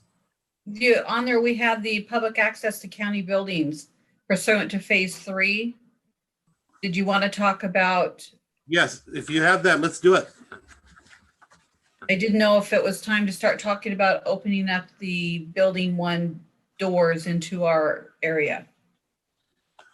We are in the next phase, so the entire state is. So I think it's a good discussion to have. I'm in favor of it, but I understand the patience that's needed. So you're talking about doing it at phase 3 and wait until that time, though? Aren't we in phase 3 today? We are in phase 3 today, March 22. Yeah. So does staff have a recommendation? I think we're ready to open the doors. I mean, I'm not recommending in meetings because the distancing requirement is still 6 feet and we still have to have an area to overflow. But I think to open those front doors, I've talked to staff. We are going to have masks here. So if, someone doesn't have a mask on, offer that. But right now our staff, when they're out front, if someone's at the front door in the lobby, they end up going there anyways to try to assist. So I think we need to make sure that we have barriers even a little more strict than we have so that they're not moving throughout the building freely, though. But I am in favor of opening it. I think we already have signs up that should stop people from going back and forth. And then we have the tapes up, but I was gonna say, I wish it was true that those signs worked. Staff has told me one thing, they told me it does not work. No, the only thing that works is a closed and locked door, but we can close the inner doors and then just monitor. And we typically don't have public traffic. If anything, a lot of them are looking for a restroom or just need to know that they have to go upstairs, which they're still using their kiosk. And right now, if that's not working or they're frustrated, Ginger usually goes out there and helps them anyway. So. Okay. So we're agreed, we're gonna move into the lighter opening. Is that what I'm hearing? Yeah. It's a good thing. Want to do that effective today? I don't know, maybe it would make more sense just to do it tomorrow morning at this point. I don't, but. Yeah, I agree. I'll check with me or with facility staff. So this is where I'm talking about only building 1. I don't know what the other buildings are doing, but. Can we solicit for information to see what they're doing? I can send out an email and ask them. In particular, I would say in particular for the departments that are under our. Yeah, but I would agree. The building department stuff, and I'd like to have them actually tell us about it on Monday. Okay, I'll ask them to explain their access. That'll be Public Works and Parks and Building Department and Public Health. I'll ask them all to be prepared to explain what their public access is to their buildings. And then, I think it might be proper at that point then to do a press release. Yeah. Okay. So that everybody's clear on what the expectations are. So. And perhaps with their presentation of where they're, we'd like to hear what they're doing to accommodate the phase 3, I think is more, especially if we're going to do a press release, it'd be nice to say what we are now doing. So having them be ready to tell us that they'll open their doors, take in such and such, but still recommending appointments or something like that would be appreciated.